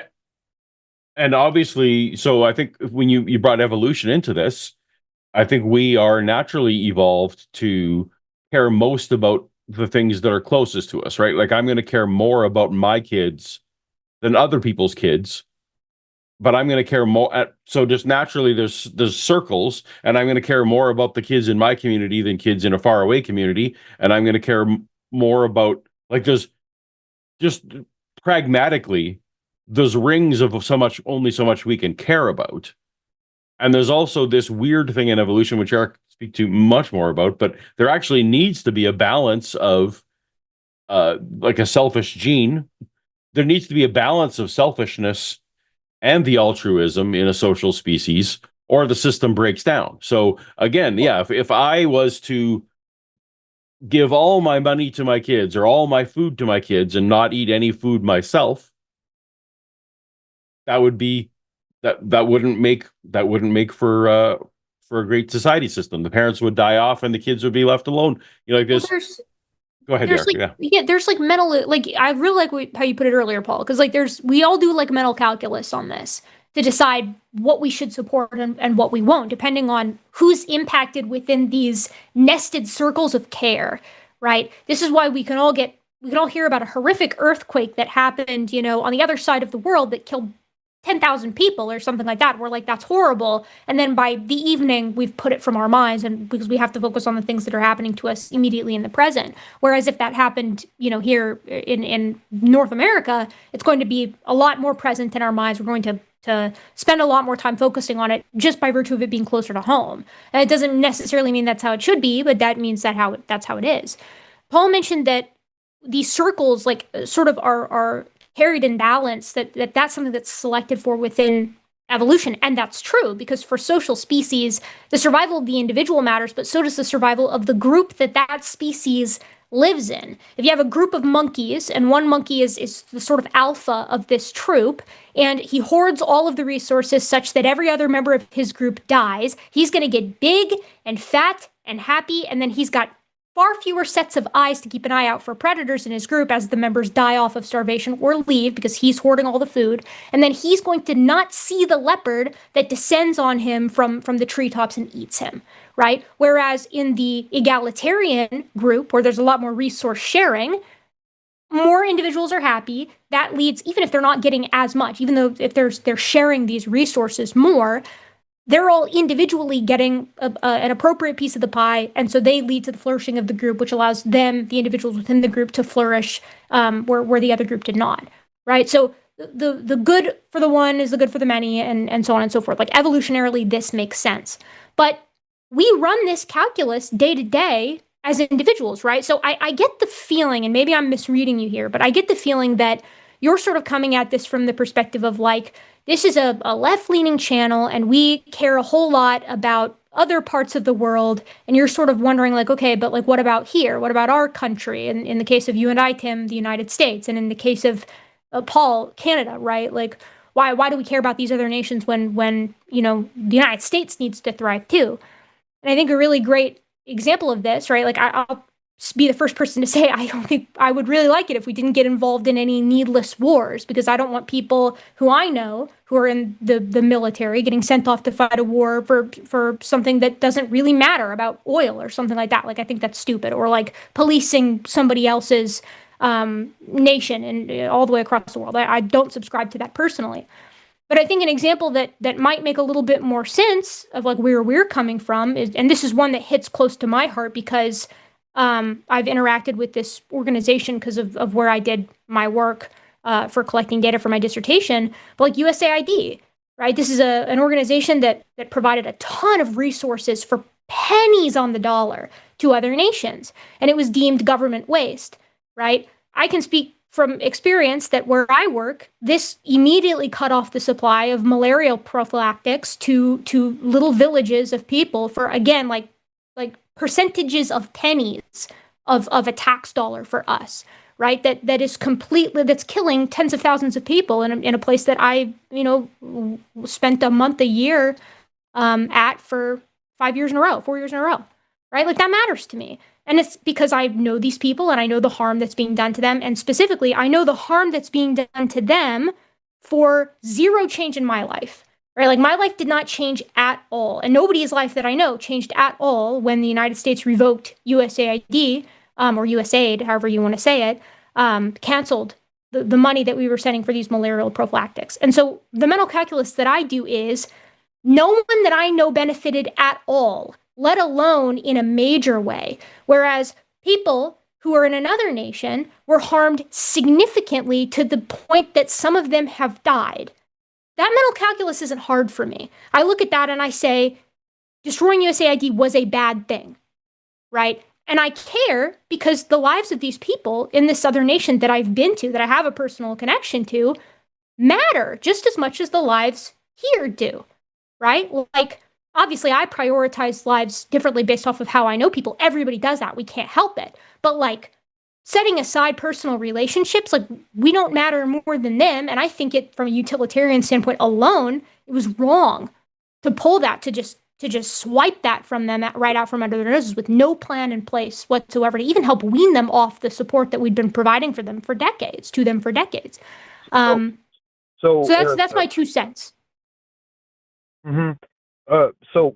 When you advocate for that, and like I said, I'm trying as much as possible to not make it a political debate. No, that was my bad. I'm sorry. I made it political. I just thought it was an example that might help you understand where I'm coming from. Yeah, I feel that you're one of the less political people on this channel. That's probably true. I like your scientific takes, but do you think that when you're advocating for that, is that what motivates you? Is you think it's prudent for you as an individual, or you think it makes you feel good in some kind of abstract way because you're helping someone? But whether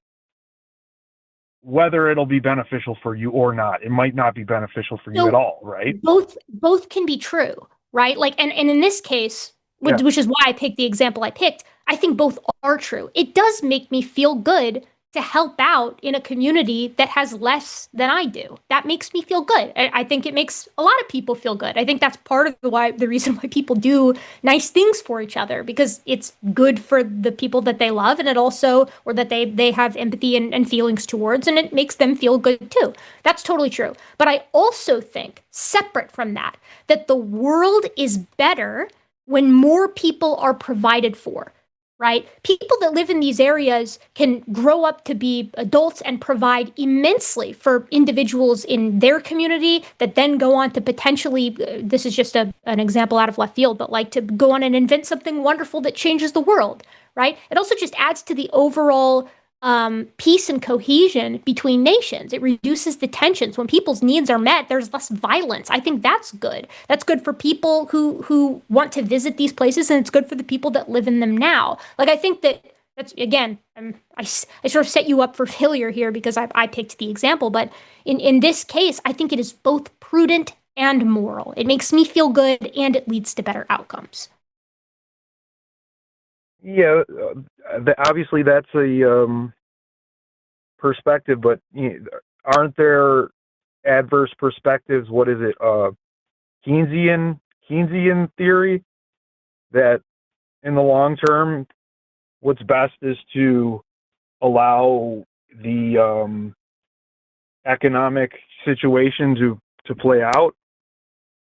I mean, I think you could, I don't know anything about economics, so I'm the wrong person to ask for that. But what I do know is that when I am trying to weigh the benefit of the market versus people's lives, I'm going to favor the latter, right? Like, I don't think it's going to, like, even stripping it of emotion, I don't think that there's going to be any negative economic impact by providing, again, what is percentages of pennies on the dollar for people to get malarial prophylactics in another nation. Mm-hmm. I mean, these medicines are cheap to make. It does nothing but increase our goodwill in other nations. It directly helps people live longer and become more prosperous in their communities for their nation. It is a win-win-win as far as I can see it. Mm-hmm. Like, I'm sure you could come up with a different example that might be more appropriate for. It wasn't Keynesian. It's Malthusian. Malthusian.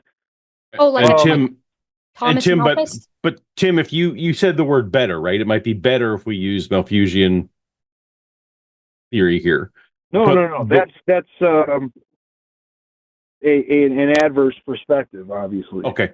Well, I'm just saying, but if I'm just keying in on the fact that you use the word better, and in evaluating better. in terms of evaluating what strategy is better, you're implying by that the two people discussing what is better have common goals, right? Because if you don't have common goals, you're not going to agree what's better. I think it's subjective. But can I No, respond? I'm just saying, but Tim, no two people can have a discussion about what is better without agreeing on what the goal is, or at least on a course of action. I guess you can disagree on whether strawberry is better than chocolate. I mean, sure, but if you're talking about a course of action, is it better to go? Should we go into the city tonight, or should we stay in? That's also preference. It doesn't matter in terms of. But if you wanted to debate which economic system is better or which policy is better, you can only do that when you agree on what the goal is. Otherwise, you're actually not having a discussion. Does that make sense to you? So when I'm saying better, I'm saying from whoever's speaking their perspective of what piques their fancy, basically. Okay, that's what I'm getting at. Fair enough. So you aren't actually advocating; you're just saying that they prefer it. Okay. Yes. So you mentioned. Erika had mentioned whether we should just look at this from the perspective of our own country, but obviously historically you would have only had the tribe. You wouldn't have a universal morality towards outer tribes. You wouldn't have a universal morality towards animals at that point. So Why at what why point is did that? we get? I'll let Eric answer because this sounds like it's up to her, but I don't think that it's obvious when you say the word obvious, but go ahead. So is that not obvious that at one point, the world was not even functioning in any kind of system? I mean, there was. I kind of get what you're saying. I'm going to try to steel man you here. Are you saying that like there are periods of time, like go back 200,000 years where humans are living in, you got Homo sapiens and a couple of other hominins, but like they're living in tribes that max out at like 150 people. And if you picked two tribes, they're probably not going to have the same morality. So there's not really any objective good to speak to. Is that kind of what you're getting at? Not even just objective, but universal good. There's no one striving for a universal good. You're striving for your own tribe. At what point do we go from, does our tribe just expand and now you feel that the tribe is now the world? Is that what your perspective? To some degree, it is, right? Like, yes, countries exist, but I think you would have to be very naive to propose that countries aren't intrinsically linked at this point. By technology and trade, it is impossible to disentangle, unless you want to go for like a totally isolationist bent, where it's like, China in the last century, where they just like shut their gates and like do their own thing. And even then, that doesn't tend to be good for the country in question. But it's like, I think it's really going to be hard to argue that we aren't, to some degree, a single group, a globe, right? Where the good of people as a whole is, again, to some degree, I'm not saying that this is like universal or anything like that, but the good of, if we can increase the quality of life for individuals on the other side of the planet, that's going to come back, I would argue, and benefit everybody. That you're fair in saying that from my perspective. And I think that has slowly happened over time. Like you go from a tribalistic situation, not tribalistic like ideology, but like people living in tribes. And then, you have cities, the birth of the city, and then the birth of the state or the birth of the country. And like from 10,000 years ago, roughly, to now, we start to see more and more integration of people groups. And because of that integration, these things are inherently related to one another. This is why, like, it would be, again, I'm not an economist, so I can't really speak to this very much, but I have heard people talk about how it's if you were to have some kind of stock market crash in the United States, that impacts everybody. Same thing goes in China. Like if their economy fails, then everybody's economy suffers to some degree because we're all interrelated, at least to a point. Does that make sense? I guess let's checkpoint on that. Yeah, we are all interrelated. I see what you're saying. Okay. Obviously, you would have the best thing in mind for what everyone in the world. Don't you end up with somewhat of a, with that thinking? Don't you end up with somewhat of a prisoner's dilemma where you're waiting for the one group of people that says fuck that and I want mine? Don't you end up? Don't you end up with that? That can happen, right? But it usually doesn't end well for that isolationist individual, for the person who tries to take advantage of everybody else. It ends up dooming themselves, at least historically, I think, and then usually their allies, and then to some degree everybody in the long run. And then that type of behavior, we would think, would end up getting weeded out slowly over time. But unfortunately, history and people have a very short memory. So I think we've been keeping history for too short of a time to be able to say if we'll ever be able to fully get rid of that kind of selfish behavior. I'm not optimistic on that. I think it's probably built into the system there. Well, that's why the balance of the individual and the group in a social species is always going to be a moving target, right? But I know there's studies about groups of seagulls and how many end up stealing from others versus there's always a balance, and it'll sway at any given snapshot of time. It'll sway back and forth, and it's the long term. I think, for example, the world coming together against Hitler is an example of this, right? Like it got so bad that countries that weren't even necessarily directly affected started becoming more and more affected. And once you get affected enough, well, it's like, well, no, we're not going to stand for this behavior. And you were talking about the tribes, for example, and I know a little bit about that the indigenous North American tribes that were here. If one, sure, you're mainly and before Europeans came and they were very isolationist in general. But if one tribe is taking more buffalo than is warranted, that affected the others to the extent where you could have enemies coming together to try and to rein that in. So I think selfishness is a part of the system. There's going to be selfish people who try and gain the system, no question, and that pendulum is going to swing. But I think like the integrated nature of the world today, and I can't speak to the long-term consequences of that, of all of this, but like I think by having the attitude of like, to the least of us, right? Like trying to what is it? A rising tide lifts all ships. Like if we try to help out people and nations who are struggling, like I can't think of an example off the top of my head where that kind of compassion comes around and bites us in the ass. You know what I mean? Like it seems like what ends up happening is slowly but surely the world, hopefully fingers crossed, at least over the past 200 odd years, is trudging towards a higher quality of life for everybody on average. I think that's true. I think we can support that. I think that on average, people today are doing better than 500 years ago, right? Medicine is better. Technology is better. More people have access to it. And I think that's a good thing. And I think that type of moving that ball down the court and making the life of the average person better is good for the single and it's good for the whole. And thus it should be strived towards. Does that make sense? Sure.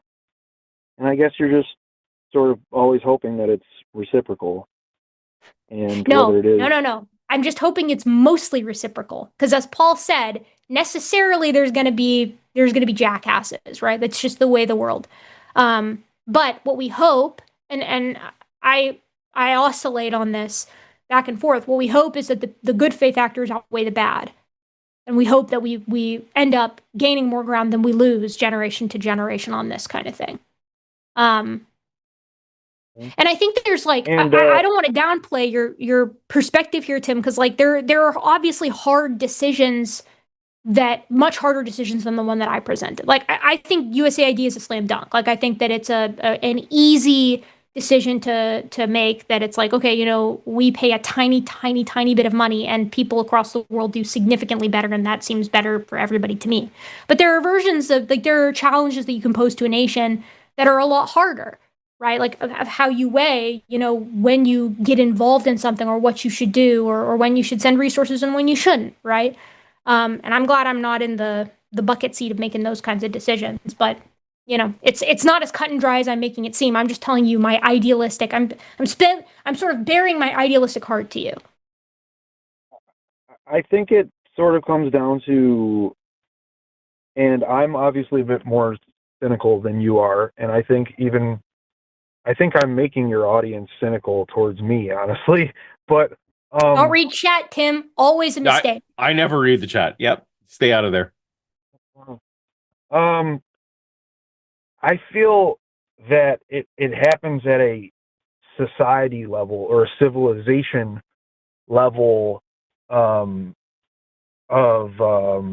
when I say that prisoner's dilemma, I don't think it's like there are individuals, obviously, but then also there are entire civilizations. And, if one group decides, maybe you think that's the United States right now, I don't know, but we're in it for ourselves, and you're the generous party with little fail-safe, little defenses against this. It doesn't take a lot for that party to say, I just want to be the benefactor. I don't want to be a giving party. You know what I mean? So you're worried about like freeloading. That's kind of what you're getting at, is that it's like, people benefit off of the generosity.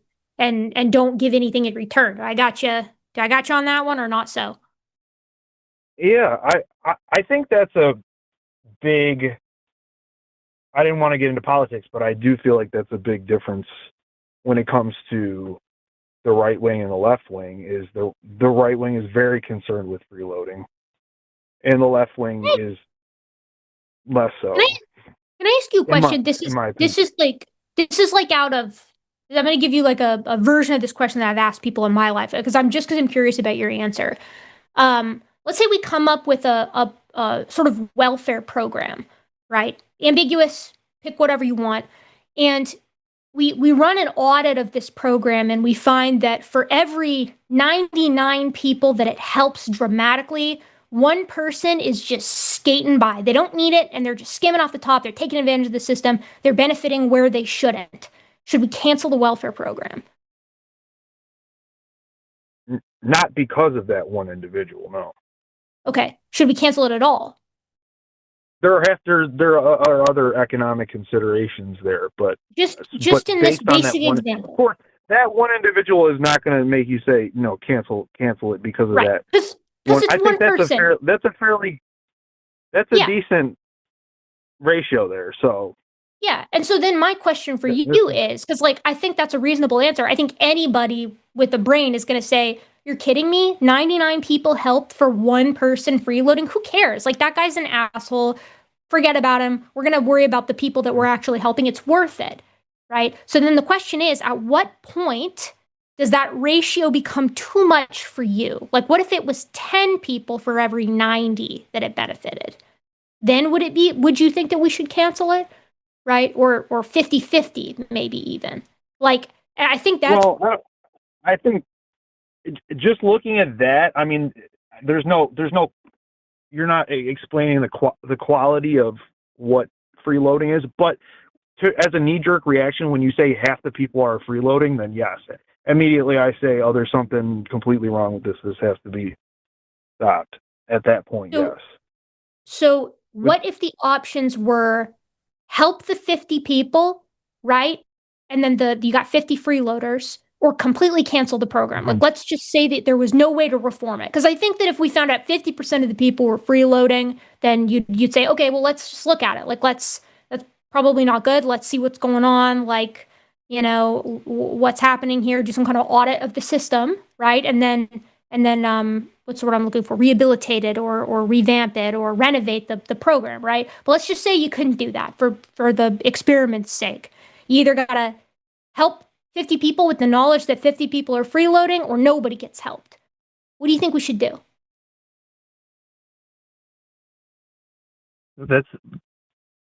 It's a tough question, but I'd have another consideration for me would be, what is that taking from the people paying for it, and what is the benefit in the long? So that's a great point. Questions that I was. What if it was percentages of pennies on the dollar of your taxes yearly for this kind of program? And I have to look at the what is it? You see what I'm doing here, right? Like I'm making a comparison to USAID, right? Answer. Yeah, and I'm being sneaky and playing rhetoric games with you here. But like I'll give you my perspective, right? For me, it doesn't matter. Like if I had to pick between helping no one or helping 50 people, but 50 other people are getting the freeload, if it's my tax dollars, I want to help the 50 people. Yep. Like, yeah, there's 50 more that are being assholes, but who gives a fuck? Like, yep. It matters to me. I want to do the most good. And if it's my tax dollars, that's the decision that I'm going to make. And I think that's a fundamental difference between that you see a lot between the right and the left. Paul, go ahead. No, I'm saying yep. I'm saying yep. Because yeah, absolutely. I would help the 50, knowing that 50 quote unquote undeserving people are also getting something that they don't quote deserve, right? Like I'm fine with that. Sure.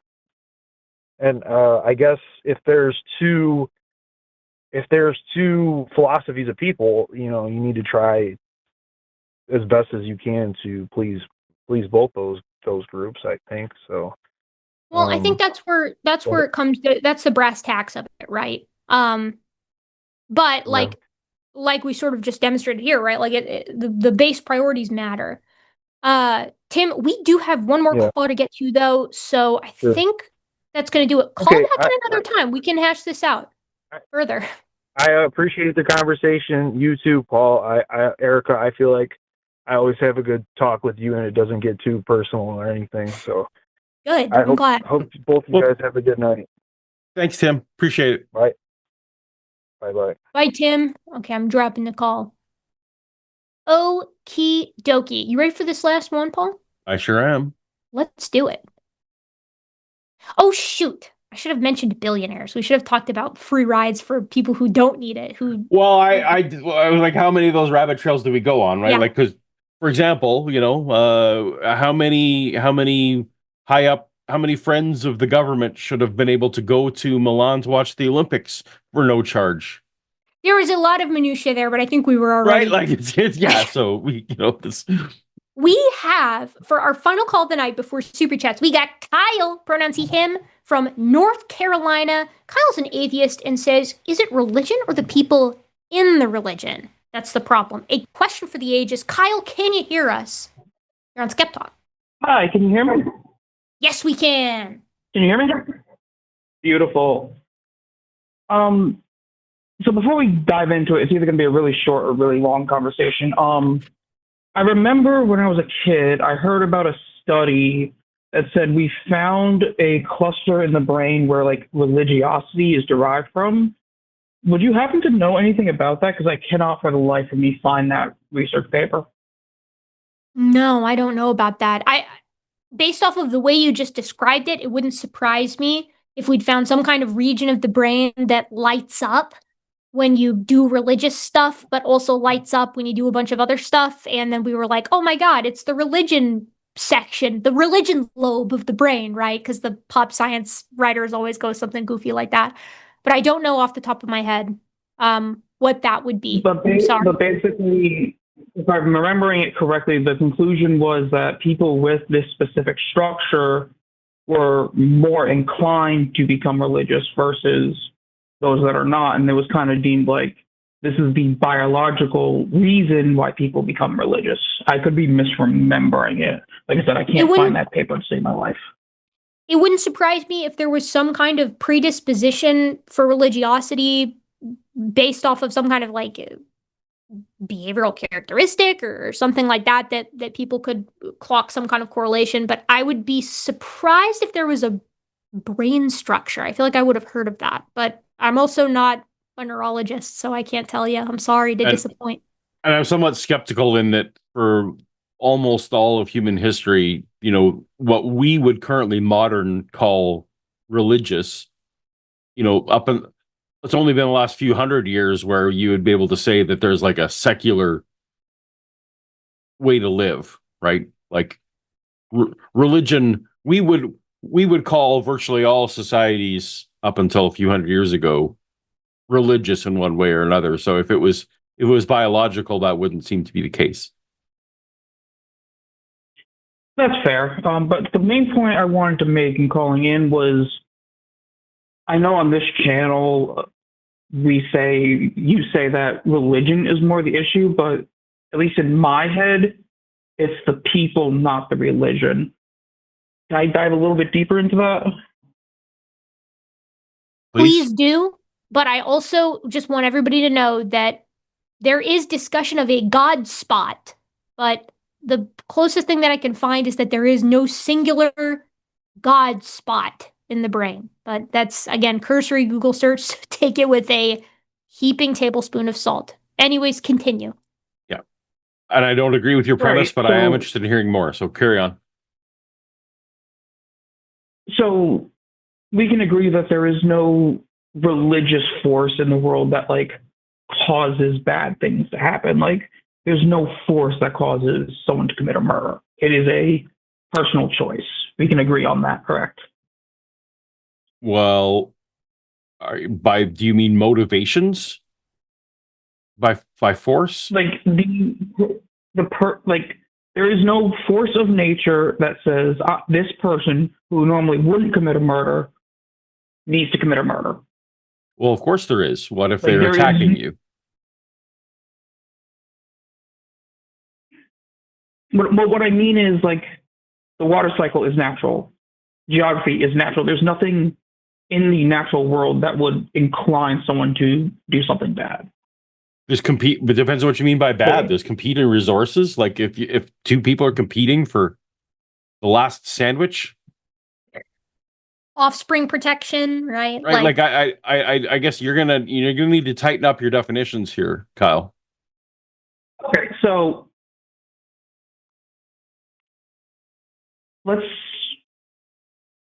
my idea is there is no force in nature that would, outside of what you're saying, normal stimulus, like, let's just say I'm walking down the street. There is no force that is going to just make me randomly stab the person next to me. There is no natural force that would cause that. You understand that there are people who definitely want to do that, and the only thing that stops them is the social ramifications.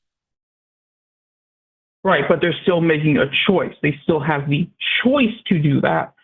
That action isn't beyond their choice. Okay, so you're just trying to say that killing someone is a conscious decision and not a subconscious decision? Correct. So we can. Okay, well, I can roll that. I tentatively can roll with that. Okay. Can we also agree that you can read something like Mein Kampf and not become a Nazi? I can agree with that. I think you could read that and not. I don't think that there's not like a Nazi chemical reaction that happens when you read Mein Kampf that forces you to become one. I would agree with that premise. There's no idea that forces it upon you itself upon, or at least no philosophy that forces itself upon you.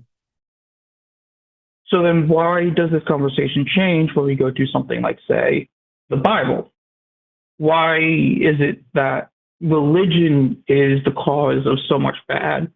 Because in my view, religion isn't a force like I was trying to outline earlier. It is something that will magnify negative aspects of yourself.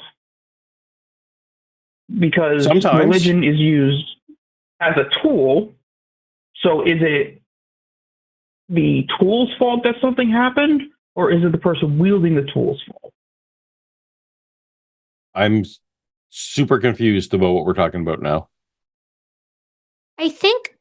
Okay, I think. Okay, let me try to steel man this. So, Kyle, what you're saying is on this show we talk a lot about how it's like, there are religious perspectives that are bad, but the people within them aren't bad. They're just sort of the victim of the religion that they are in. I don't think that that's what we say, but I think that's sort of what your perception of what we say is.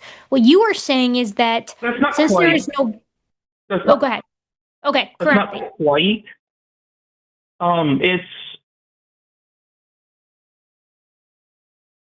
This was a lot clearer in my head. I'm having a hard time getting it out correctly, apparently. Okay, take your time. It's all right. Being on a live show can be stressful, so just take your time, walk through it. So we can agree there are good people and there are bad people. We can agree on that. No. I would need to know what your definition of good and bad was.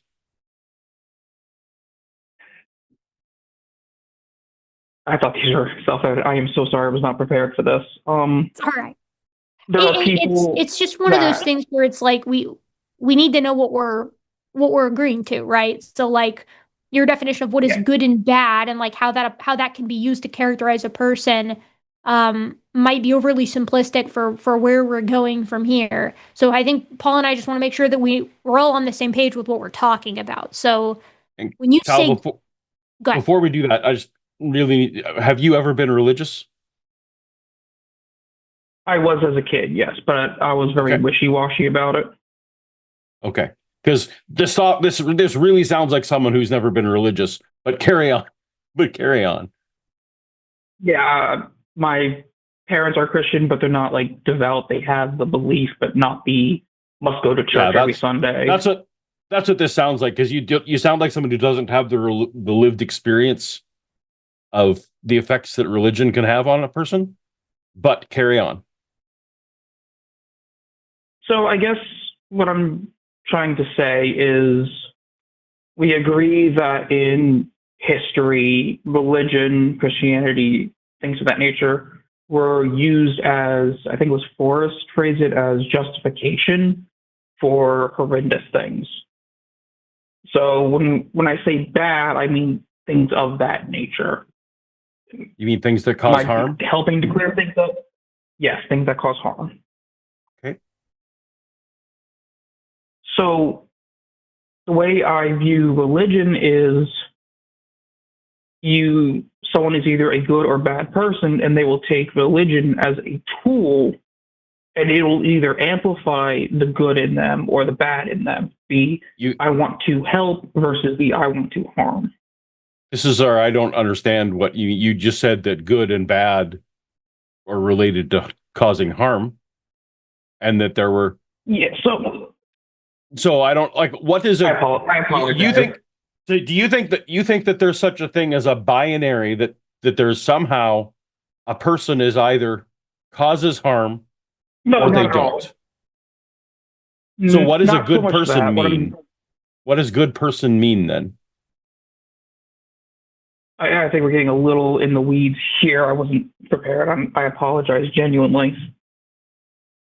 It's okay, Kyle. So, again, we just need to know what we're talking about. Because, again, if the argument is contingent on this definition, then we can't accept the argument if we don't understand the definition. And that is completely fair. So I guess when I say good person, it's somebody who prefers, to go with the simplest example, to avoid harm, not do harm. Yes, free will is a thing, so they will make mistakes or bad decisions, but the tendency is to try and not cause harm. That would be a good person versus a bad person that has a tendency to want to cause harm. Or is that helping to kind of clear it up?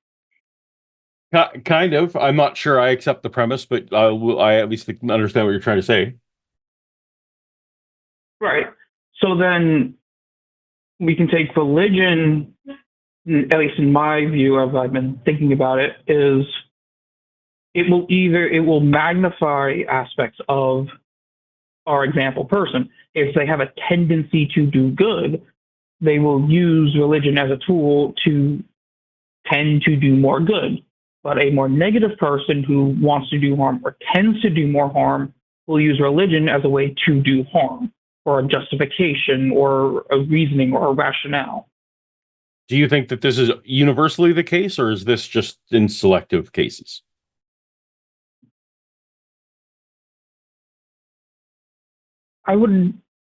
You nailed the head that I'm not experienced in religion, but from what I have seen, at least in my personal life, good people or positive people that are religious tend to be more positive, and the more negative people that are religious tend to be more negative.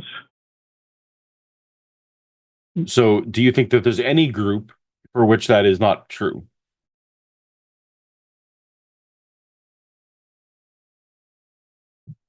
If you can come up with an example, I would love to hear it. Oh, let's say, okay, like in any given geographical area, are there people that tend to be, in your parlance, good versus, and some that would tend to be bad? Yeah, that would, as you were talking about, and I think it was the other caller, there are people that want to spread more good in any population, and there will always be the more selfish ones that just want to look out for themselves or tend to do more bad. Sure. So that observation that within religion that some people have that tendency and some don't isn't particularly novel.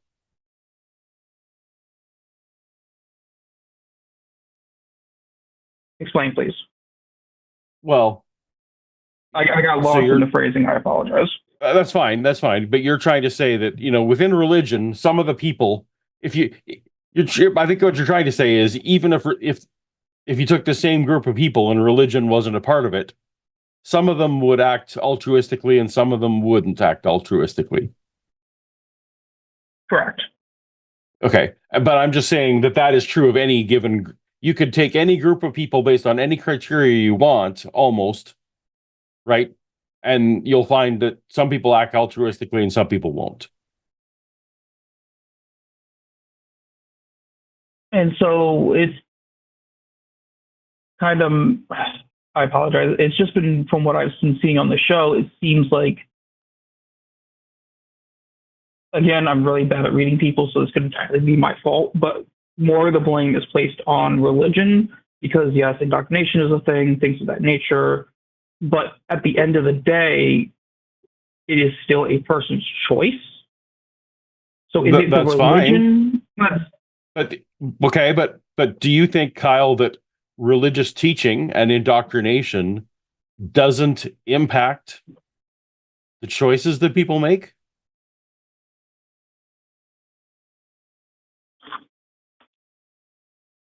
I would say yes. Yes, it does impact, or yes, it does not impact? Yes, it would. Okay. So someone like myself grew up very religious. I was raised such that people who are attracted to people of the same gender, those were bad people.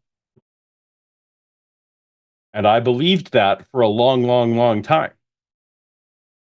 But when I left religion, I was able to reevaluate that assessment and determine that was an erroneous assessment.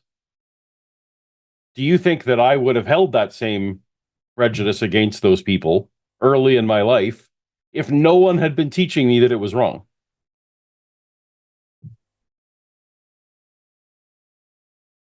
If we're speaking broadly, there are ways that it would happen, but for the sake of this conversation, I would say no, you would not have that in your head if you were not exposed to the religious So side. I was taught, and it doesn't have to be religion. People can be taught hate, correct? They can be taught out-group biases beyond what a natural out-group bias would be. Would you agree with that? Yes. Okay.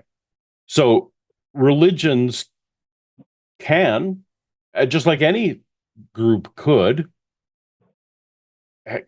convince people of ideas that they wouldn't have otherwise accepted if they weren't being taught it.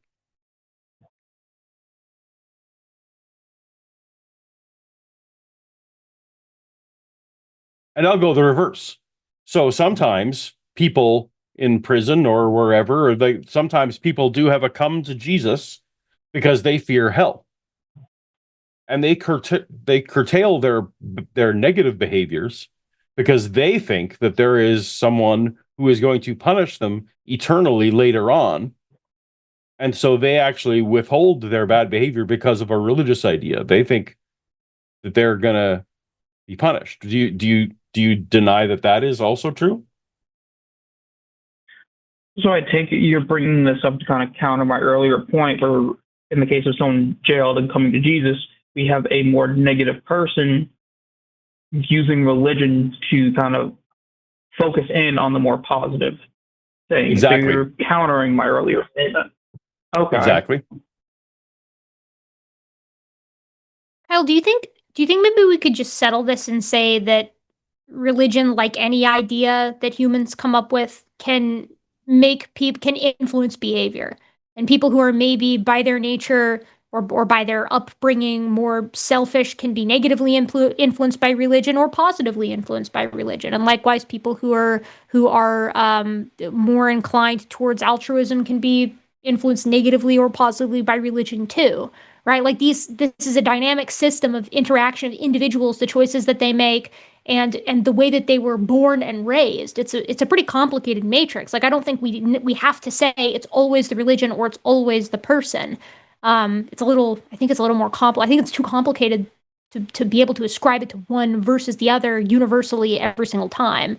I think you can make generalizations. Like, I think we can generally look at the influence of specific religions and say that they tend to make people more, I don't know, like you can pick religion and say that maybe there's a relationship with xenophobia, right? And that specific religion or something. That can be done. But I think it's a little bit more from just listening to you and Paul talking now. I think it's a little bit more involved than maybe you're giving it credit for. Do you think, is that fair or am I off base? Entirely possible, and I'm not great at these topics. I don't normally talk religion or politics with people.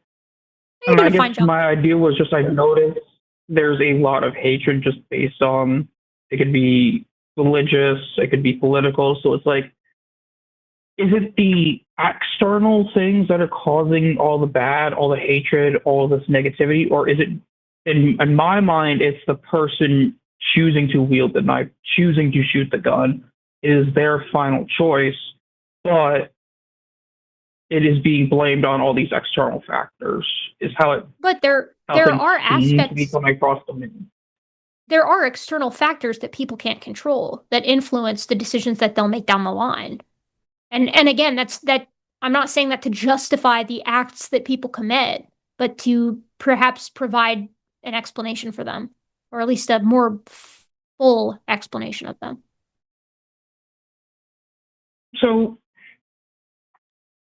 at one point I wanted to bring as a counter for, because I knew indoctrination was going to come up, I've been watching documentaries on child mistreatment, for lack of a better phrase. I can't use the word I want to use. And there was one instance where it was the mother, an older child, and a younger child. And the older child grew up in that situation and helped at the mistreatment of the youngest child, and the older child was charged just like the mother. So why would a situation like that exist? Like, even with indoctrination, even with, oh, this is my life, you still have to make the choice to do it. So to me, it all seems internal versus external. You seem to want to separate for some reason, and I can say just yes and. Like, I want to condemn the person who's doing harm, but also the precursors that cause them to think that doing harm was okay. Both, it's a yes and situation for me. I will take culpability for the harmful ideas that I had when I was religious. Cool. But I will also, at the same time, want to dissuade people from teaching those ideas to other people. I don't understand why you think it's a either or. Like, this is a weird, we're getting into nature versus nurture type stuff. And, that's never been solved. It's a both and. So I don't understand why you would want to not combat harm on both fronts.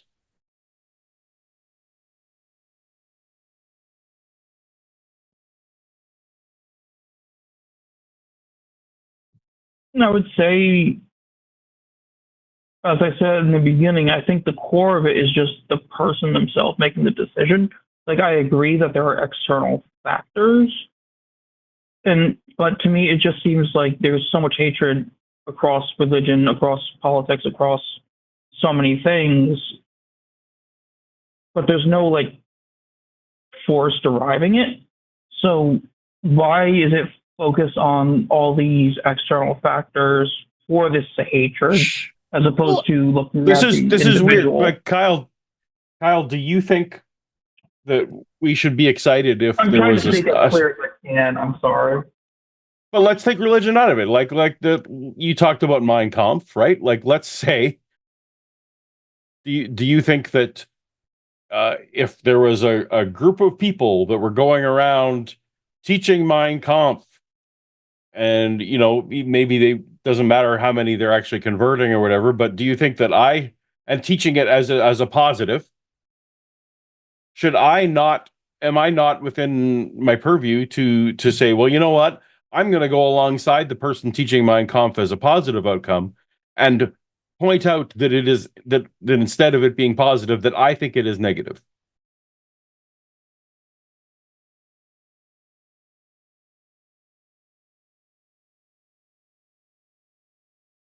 I'm sorry. Can you? What was your question? Well, the question, truly apologize. you seem to be saying that we shouldn't be opposing ideologies. We should just, as a general ideology, that we should only focus efforts on individual people who've made individual decisions and do nothing at all about the ideology in general. Can I? Or am I reading you wrong?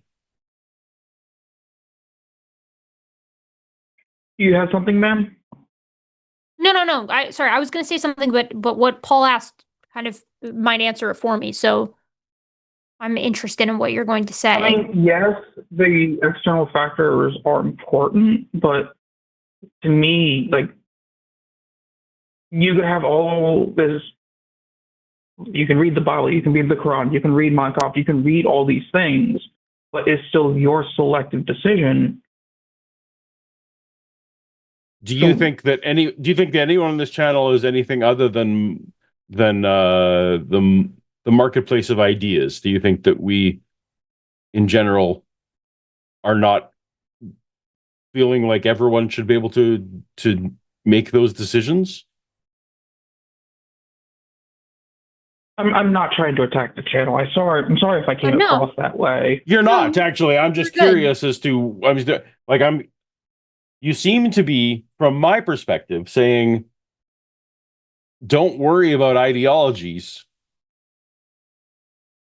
And I'm like, well, that is I worry a lot about ideologies. Can I? And so go ahead, Erika. No, I want to take a weird angle on this, right? Like, there's been a lot of racism in the United States, like, since its origin, right? Mostly because slavery has been a thing here, and it's been it's sort of in the DNA of this country. And there's obviously still a lot of conversation that needs to be had about that. But like, you can read some pretty harrowing accounts of like Black people in the South getting called like the N-word or something by like a kid, right? By like a child, which is horrifying to think of in and of itself. But like, absent of that upbringing of being around people who were themselves racist and prejudiced towards Black people, right? That kid would never make that decision to call someone that on their own, right? The ideology is necessarily a part of that conversation. They, on their own free will, a 10-year-old could say a slur, and 10-year-olds have said slurs on their own free will, but absent the ideology, there's no, it's not explicable. We can't understand like how poor decisions and hateful moves come to be absent the ideology that raised them, that bred them, right? Like, religion is necessarily a part of the conversation when we talk about the harm that religion causes through the people, the agents that carry out those harms, and the same is true for any ideology, right? When you say ideology, are you referring to upbringing or a more modern problem take my example with the internet? Like, take my example, right? Like, if a child is raised because if a child has parents who are racist, and it doesn't matter, what group we're talking about here, and they're raised to hate that particular race in isolation all by themselves. Do you think that what they're doing solely on the basis of free will, of their own free will, their own decision making, and thus they need to be that their accountability needs to be exclusively in that light, absent the ideology that caused it? Like, I don't think that helps anything.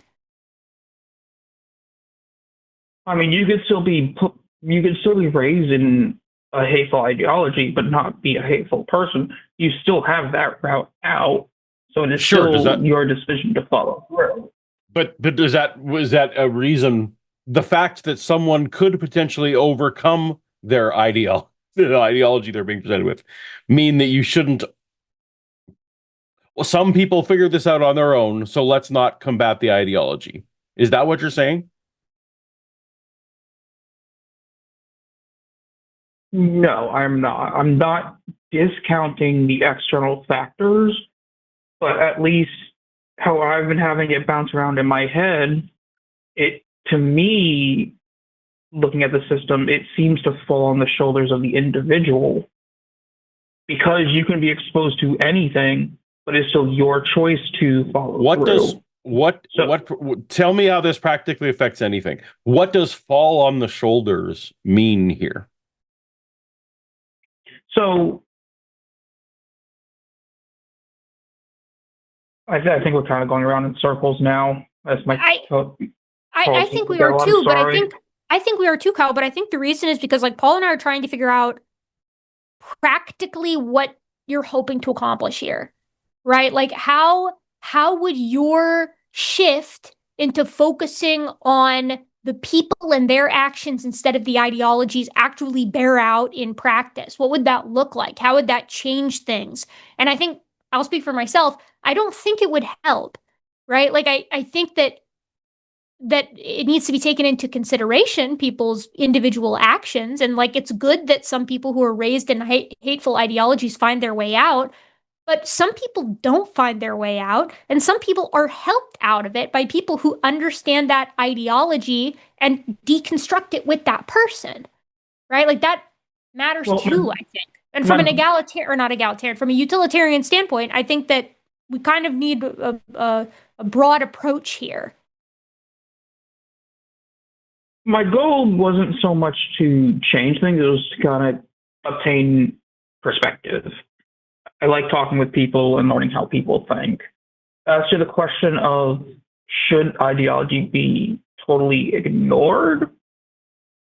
No, I wasn't trying to say that. I was just trying to bounce off of you guys to see which is the larger factor. In my mind, the larger factor was individual choices, but it sounds like you feel the larger factor is the environment, the person.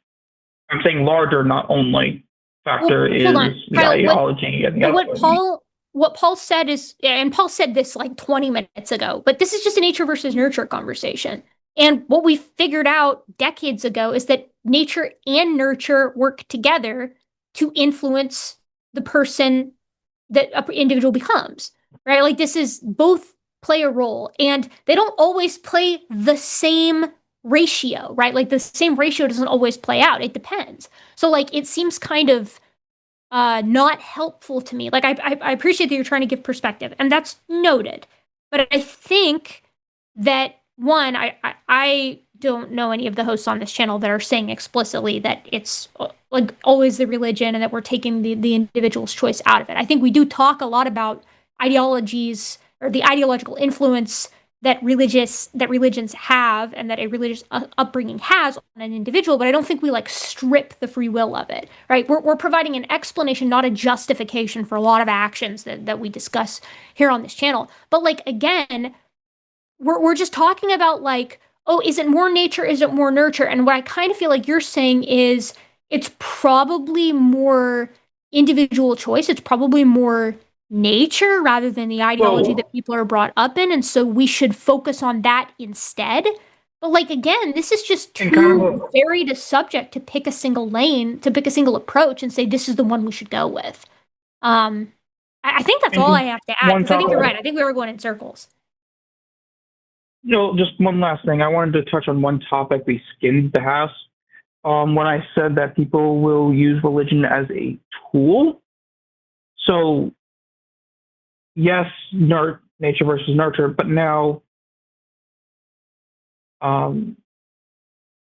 if people use religion as a tool for, what am I trying to say?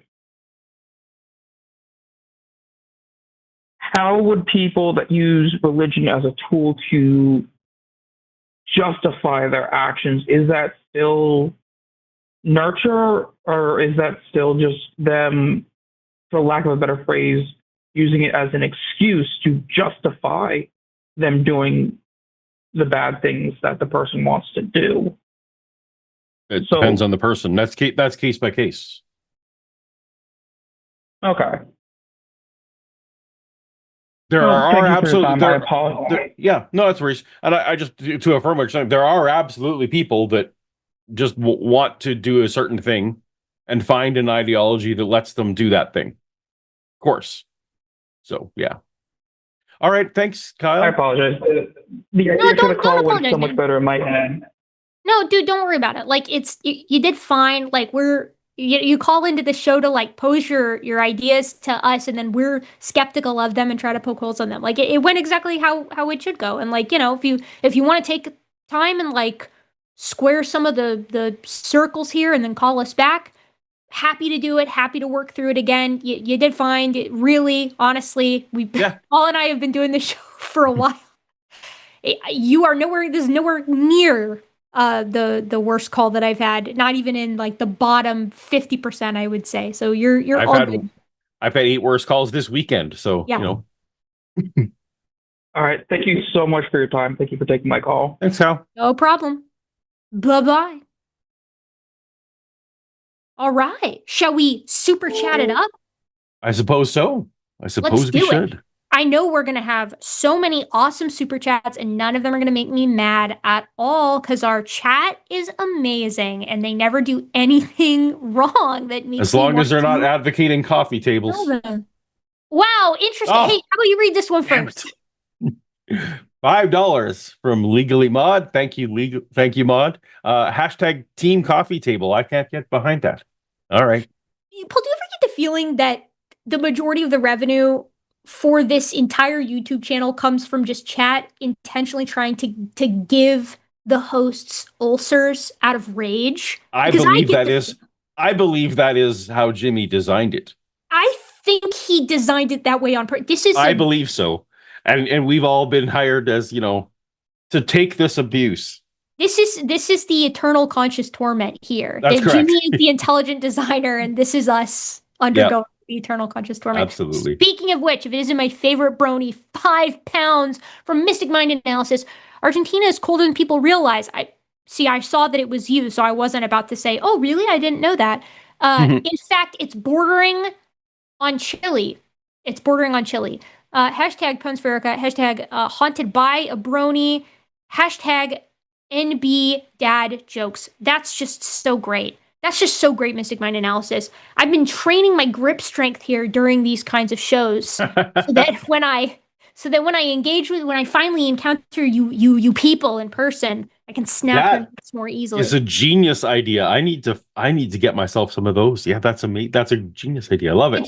It's great. And I when I mute myself, it's usually because I'm clicking underneath the table when I'm frustrated. And also, it lets you calm down and also be productive at the same time. Awesome. Oh yeah. All right. $10 from Regato. Paul, only 101 to opening night of the CFL. Well, okay. Go Tiger Cats. I'm a Riders guy, as you know. I'm excited about a summer trip to Canada to see real football. Hashtag CFL fan in America. Hashtag Go Tiger Cats. If Shannon had been here, she would have fought you on real football, not because she's Canadian, but she thinks real football, involves, soccer. Oh, yeah. It was like that in the UK, too. What did they know? But I appreciate that. We have $10 from Ray Gatto. Love seeing Ray Gatto's cat in the profile picture. Ray Gatto changes that PFP, and I get to see different versions of this cat all the time, which I love. 101 days until CFL begins. Paul, gotta love the new WR Corpse Core for the kiddies. Also, one more year from Old Man Bo Levi. Do you understand any of what you just read? None. I felt like I was just 6'7". Yeah. Like I felt like I was reading Gen Alpha. 101 days until the Canadian football season begins. Gotta love the new wide receiver. Wide receiver is a position in football. For the kiddies, the Hamilton Tiger Cats, therefore, it's presumably his hometown, would be the kiddies. And Bo Levi is a player on the team. So, yeah. So... Thank you for breaking that down for me. Sure. I feel like I've got a guide and I'm in some foreign nation called Canada. Canada to America translator. Yeah, right. This one's me. $10 from Regato. Regato, thank you so much. We appreciate it. Erika, I am so excited because I invented a new word today, Plagiarism. See, it's just that's fine, because that's not a pun. That's just a regular joke. I like a That's just a regular regular joke. joke. Oof, Yeah. love it. Homegrown. Homegrown cringe right there. We got $5 from Space Barbarian 3484. If you ever like feathered dinosaurs, you don't like dinosaurs. I mean, I concur, because feathered dinosaurs are some of my favorite dinosaurs, but while all feathered dinosaurs are dinosaurs, not all dinosaurs are feathered. So keep that in mind too. 4D chess over here. $5 from Josh Bourbon. Hey, Erika, are there any updates to the Jim Bob kerfuffle? Also went on a date with a statistician. They called me average. I called them mean. If I was a stronger person who didn't love drama as much as I do, I would just ignore your question because of the puns. But I will answer your question, because I know everybody is champing at the bit. Everybody loves some good drama. Update on the Jim Bob kerfuffle. He did a 5-hour stream, I think, after Forrest and I dunked on him for 7 hours. And for most of that time, he was like, I can't believe they spent so much time on me. I have not done the math, but I would wager if you count up the actual hours that Forrest and I spent on that stream talking about Jim Bob versus taking calls versus the hours of time that he spent bitching about it the next day, you would see an interesting ratio. But no, other than that, oh wait, actually he did email me, and he talked about this on his channel, or so I heard, so I think I'm in the clear to say this, and he apologized for that mean video that he made about me all those years ago. So I told him I accepted his apology, but I would love to still talk about evolution, so we'll see if he ever nuts up or shuts up, as it were. Oh, wait, this is me. 10 Canadian dollars from Where is Waldo? Also, check out Dan McClellan. I've heard he's still Christian, although he's much better at criticizing biblical historicity than I'll ever be. That may be a suitable resource for you, Aaron. I've seen some of Dan McClellan's stuff. I think it's cool. It makes sense to me. He seems to know stuff. Just, to clarify, in general, I know a lot of us see it all the same, but Dan is LDS. And so if you consider that to be Christian, then Dan is a Christian, and if you don't, then Dan is not. Yeah, that's one thing I remember from my upbringing too, is that a lot of Christians here in the States will be, I'm sure in Canada too, will be like, if you're Mormon, you're not Christian. Some people will be like, if you're Catholic, you're not Christian. That was me. I would have not. Yep. Paul, that's crazy. The gall of Protestants to be like, sorry, the actual denomination that beget us all those moons ago, it was fake the whole time. They were. If you and I want to do a Protestant week, I don't know what two non-believers fighting about whether Protestant or Catholics are correct would be interesting, but we could do that. Yeah, I would love to see it. I love seeing the phylogenetic trees of how denominations are born, descent with modification, how they've evolved over time. And then you've got like the little circle over in the corner where it's like an insane acronym of like some rando Baptist congregation today. And they're like, we finally figured it out. After all this time, us in Louisiana, we finally got to the bottom of we found the right denomination. There was one night not recently, it was the last year, where Shannon and I were having this debate. My contention was that my denomination wasn't technically Protestant or Catholic, and we had this long drawn out thing, and we brought up charts, and we were like, and then we just realized, what are we doing? And we just laughed. We just laughed out loud at what was going on there, because neither of us believe any of this at all.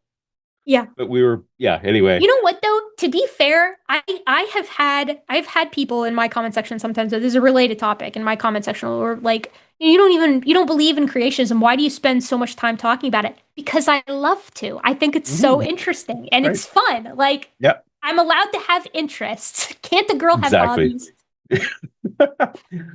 $5 from Fiona the Foxy. Repping the Carhartt is perfect. I was a hater, conceptually, just because, it's like a meme. The Carhartt beanie is like a meme, I guess, or like a stereotype. But man, these things are really warm. Actually, it keeps my little head so warm. So I love this beanie. I got a white one too. I got a black and white hats are like my favorite type of hat color because they match anything and everything. Sure. So I got both. Nice. $5. Oh, wonderful. Raven 200. $5 from the Raven 200. I wish we called the Earth Gaia because it sounds so cool. It does sound Pretty cool. Mhm. The Mother Earth. Also, question for Erika. Yeah, I already know where this is going. How do astronauts say sorry to the Earth? They apologize to it. Did you ever see, Raven 200, did you ever see that video of the guy who was trying to prove the flat Earth, and so he built a backyard spaceship, and then it malfunctioned, and he crashed to the Earth and left a smoldering crater? I'm going to strap you to one of those, personally manufactured by me. Canadian 20 from Where is Waldo? Because Erika's kicking ass right now, as usual. It's hard to know. I can't even pinpoint what part of the show that was said because there were so many times. No, there's one time that I go into fucko mode, and that's when I'm talking about hominins. So that's definitely what it was. Speaking of Erika being badass, I'm going to exert some liberties here. We had a call recently on a show where you were not here, and I'm so mad that you weren't. Do you have like a quick presentation on what evidence we have that animals can be emotionally moved by witnessing creative works?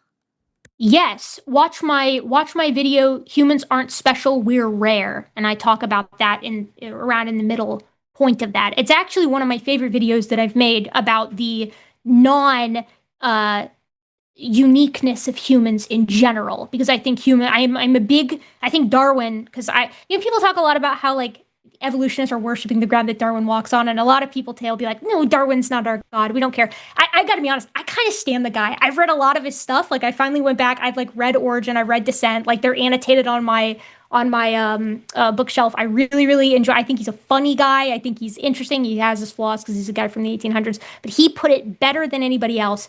The difference between humans and all other life on Earth is one of degree, not of kind. There is no clear delineation. That goes from appreciating art to the magnitude of death, to creative liberties themselves, to vengeance and politics, to how we grieve. I mean, our unity for the rest of life with the rest of life on Earth permeates every cell in our bodies and every behavior that we exhibit. So I think if you want to know about that, you should watch that video and tell that person to watch that video. I think it does a good job with that. Hell yeah, thank you. Yes. $9.99 from Voodoo Pins. Wow, that is a cute corgi. Erika, thoughts on mammal brain DMT reality theory? I don't know what this is. Paul, muse on this for a moment while I Google it. Mammal brain. DMT. So mammal brain versus reptile brain, I assume, which is I'm just gonna say words like there's amygdala and subamygdala, and it's in the cortex. I'm just saying words that I don't. These are just words that are strung together while Erika's Googling.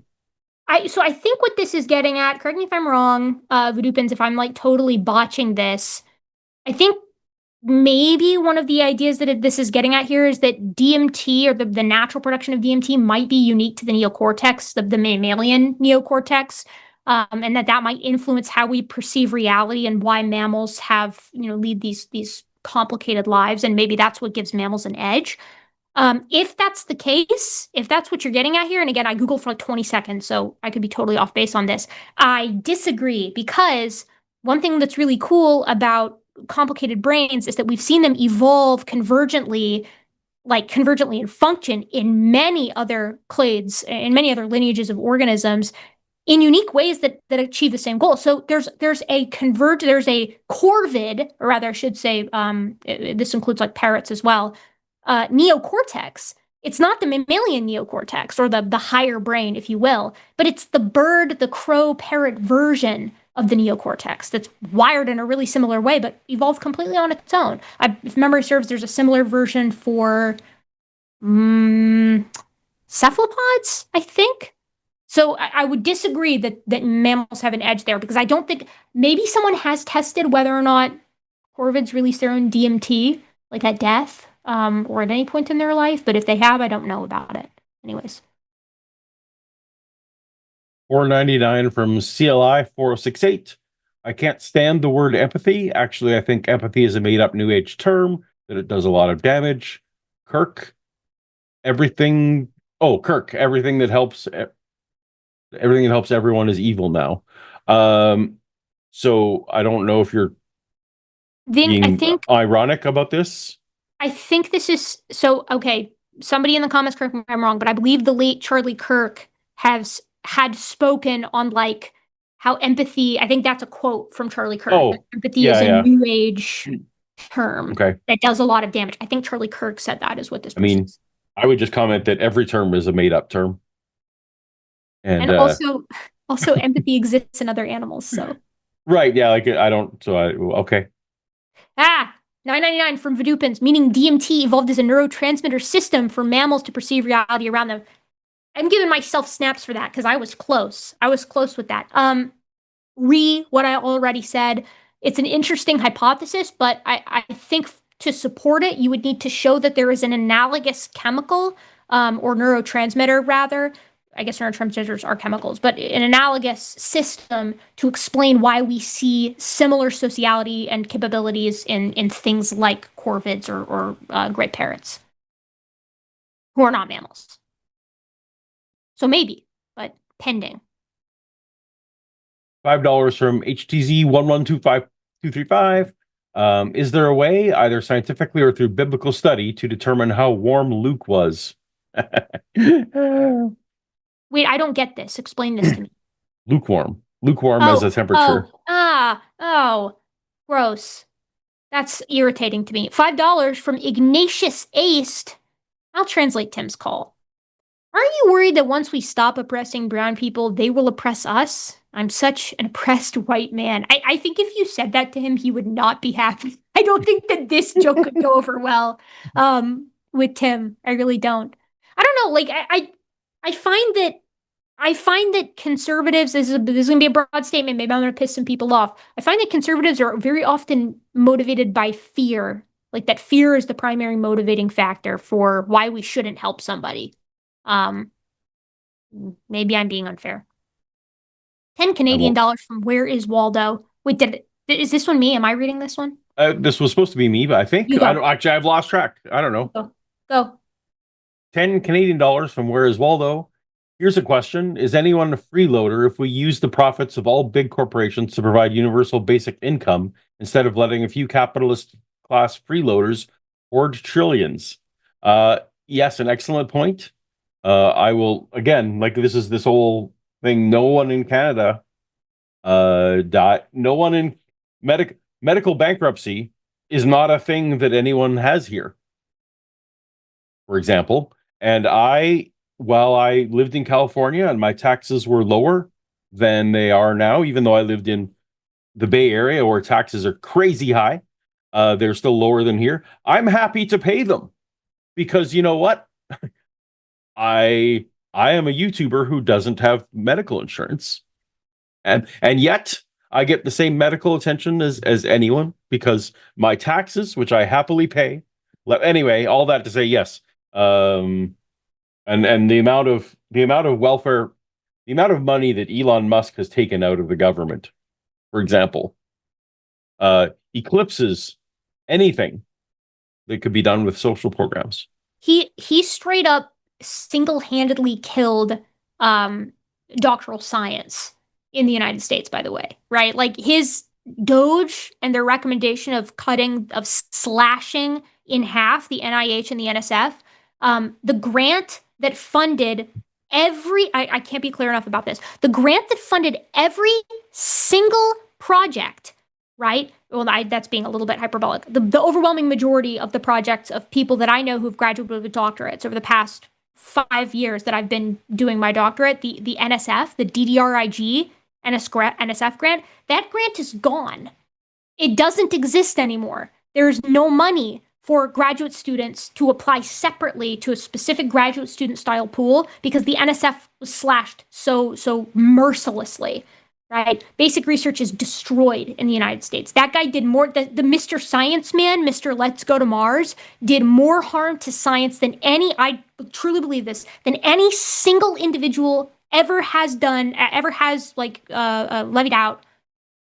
against, I should say, the United States before, and probably no one will ever come close to doing again. So bad. Absolutely so bad. And also, I'm happy to pay my taxes too. Here in the United States, I would happily pay higher taxes if they were going to, universal health care, a basic universal income, keeping the roads nice, keeping the national parks clean, maintaining vital services in my local communities instead of bombing Palestinians, but that's just me. Yep. Like, truly, I have no problem paying taxes if they don't go to killing other people. I'll pay as high taxes as I need to keep the community that I live in functioning. Just don't send it to death camps in other places, or here, for that matter, actually. $10 for Mo Spider-Man, or MOE Spider-Man. Tim would rather starve people with the fear that some of them might not deserve it. Got it. Yeah, I find that to be an elucidating question. Yeah, that was a great one.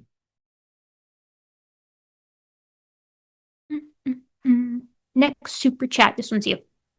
$5 from Thomp 10. How do I respond if a creationist asks, how did random mutation produce populations if you need populations for random mutations? Great show, by the way. Because all populations descend from a single universal last common ancestor population, and that population, at least if you go with like an RNA world kind of hypothesis, did not emerge out of random mutation, right? Like the idea, at least as I understand it for abiogenesis at present, is that you've got like a sort of self-assembling polymer. Polymer? Yeah, I think so. I think that's what the most recent paper was on, a 45 base pair long RNA polymer, I think. And this would have been in an environment where if one can form, many can form. It's conducive to this sort of self-assembly, and then you have a population in seconds. If the conditions are right, you get a population instantly. If you're dealing with a theistic evolutionist, then whatever. God started abiogenesis, and now you've got a population. The second there's a population and there's variation, evolution can act. And just because I'm in this unique position, I can actually ask you directly, and I want to understand. So would I be correct to say that it's been roughly 4 billion years since there wasn't a living population? Like, is that an appropriate way to think about it? Yes, I think that's fair. I think we need to be careful with the exact number on it, because I've seen that number, just since I've been paying attention, that number has swung from 3.8 billion years ago was when we got the first population, to 4.1. But it's been since at least 3.8. And at least it's been billions. It's been we were still single cellular at the point where there wasn't a population. Is that I guess fair for me to think about that way? Yes, for sure. Cellular even. I mean, and it's tricky because like how you define life is tough. Sure. Like, okay. When you have a self-assembling RNA molecule, is it alive? You know what I mean? Like that's tough. And you're gonna have a population of those which are selecting via chemical reaction, because chemicals undergo selection too. It's just not natural selection. It's a selection for stability, not differential reproductive success. So the rules are a little bit different. The instinct is from someone like me would have been like from your question is, well, where did they find first it evolved and then it had to find something to marry, right? Like that seems like a good argument. Yeah, no, for sure. And I mean, like the conversation of how sex evolved is a fun one, because you end up with guys like the dudes that Jay Dyer, who Professor Dave was clowning on last week, who's like, how do you reproduce with 1/8 of a penis? And it's like, okay, like that's not that's not how this works, right? Like sexual reproduction vastly precedes the origin of like genitals, you know what I mean? But yeah, I'm not normally a petty person, but I would almost say, I don't know, Jay, how do you right. How do you reproduce with 1/8 of a penis? Let us know. That's it. This dude, from what I've seen, is like a pretty hateful fella, so I think you can get away with being an ass to him a little bit. All right. Is you or me? I forget. I think it's you. All right. $9.99 from CLI 468. Paul, great video drop today. Thank you. No eternal damnation. Woot woot. Party like a rock star. Fuck DJT. Paul, my Mormon friend, called you my Lumineer. He then Googled you, as found your name as the same as a pastor. Yes. My name is, I actually know the other Paul Enns, who is a pastor. He's a little bit older than I am, but we were raised in roughly the same region of the province, so it's actually funny that there's another Paul Enns out there who just must be constantly bombarded with, why did you make this video against Christianity? And anyway, I feel sorry for him. Your shadow self, the dark Paul. Or rather, you're probably the dark Paul. I'm the dark. That's right. I am the dark one. Yeah. Yep. $10 from Roland Barksdale. Love the combination of knowledge. Wish I had a tenth of it. Still an angry atheist after 40 plus years. Don't fucking pray for me, but please continue your content. Thank you for the kind words. Shoot, I was hoping that after 40 years, my angry atheist thing would wear off, but I guess that's not necessarily so. You know, I appreciate the angry atheist archetype. They've done a lot of legwork. Actually, I see a lot of memes on Twitter sometimes where it's like, oh, we shouldn't have bullied our /atheism so hard because the evangelical right came directly from euphoric in this moment. 999 from Outwitted by Fish. I envy the host facility with extemporation to the point of resentment. SC puns are one way to go. Own the glibs. Honestly, sometimes, I gotta be honest, sometimes I get an idea and I start a sentence wanting to explain what the idea is on this show, and I am not 100% sure if I'm gonna get there by the end of the sentence. Like, sometimes I'm like meandering around trying to find my own point, or at least put my point together. So I'm glad that it comes across as well thought out. That's the intent. Perfect. Folks, well, I am the lucky recipient when Shannon wasn't able to do it tonight that I got to hang out with Erika, so I was very appreciative of that. This was an absolute ball. I'm trying to find, Lux, would you do me the massive solid of sticking the schedule in the chat really quickly so that I can read it to people so that they can watch all the other shows? Maybe, by chance? Or yeah, 1 second. Thank you. I gotta shill for my more employer. Importantly, Lux's new cat is in the chat. I'm sorry that everyone can't see that. Oh, that's amazing. That. And that's a beauty. You guys got to see. This is a long hair. God, I am such a sucker for a long hair cat. My childhood cat is a long hair cat. So what is Mina? Oh, you guys are missing out majorly. Yeah. The only place that she's on the internet right now is on my patreon.com/Luxander for $1 a month.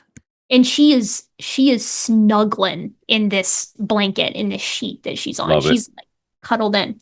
Folks, we got a lot of good stuff for you coming up. Since today is the 23rd, you guys need to be around here tomorrow for Chewed Gum at 6 p.m. CST. We've got Alyssa and Taylor.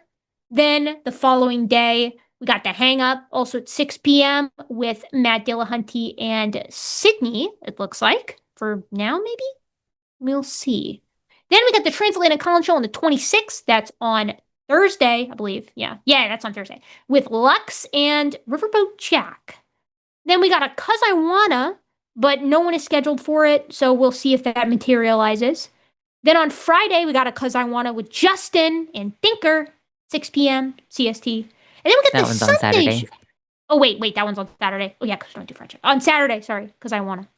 And then we got the Sunday show, 7 p.m. CST with Forrest and Paul. And do we have the After Dark as well? Oh wait, there it is. Wait, no, that's not true. No, that After Dark already happened. That's because of Jimmy's weird thing. Whoops. Oh, that was yesterday. That was yesterday. But you should go when this is done. Go watch it because it was great. Sorry. You guys only get privileged scheduling information up to the 28th because we don't have the schedule yet for next month, and part of that is I was excited to find out. Ooh, yeah. Okay. No, part of that is my fault. I have not sent in my. I'm sure I already have an angry text from Jimmy being like, check the Discord. We even have like a tab. It's important updates. Check often. It should just be titled Gutsy Gibbon. Do your fucking scheduling because I'm always the last one to do it. Folks, that's all we got for you tonight. Hope you had a good time. I had a great time.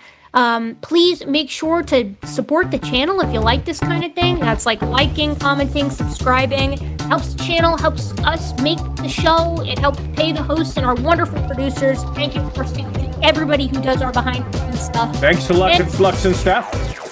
Yeah, support the Lux and staff for streaming, and the moderators. Producing. The moderators as well. God, I'm so much better at this. This is why I don't host. This is why I'm usually in the passenger seat. I've never. I never remember this stuff. Goodbye. We'll see you next time.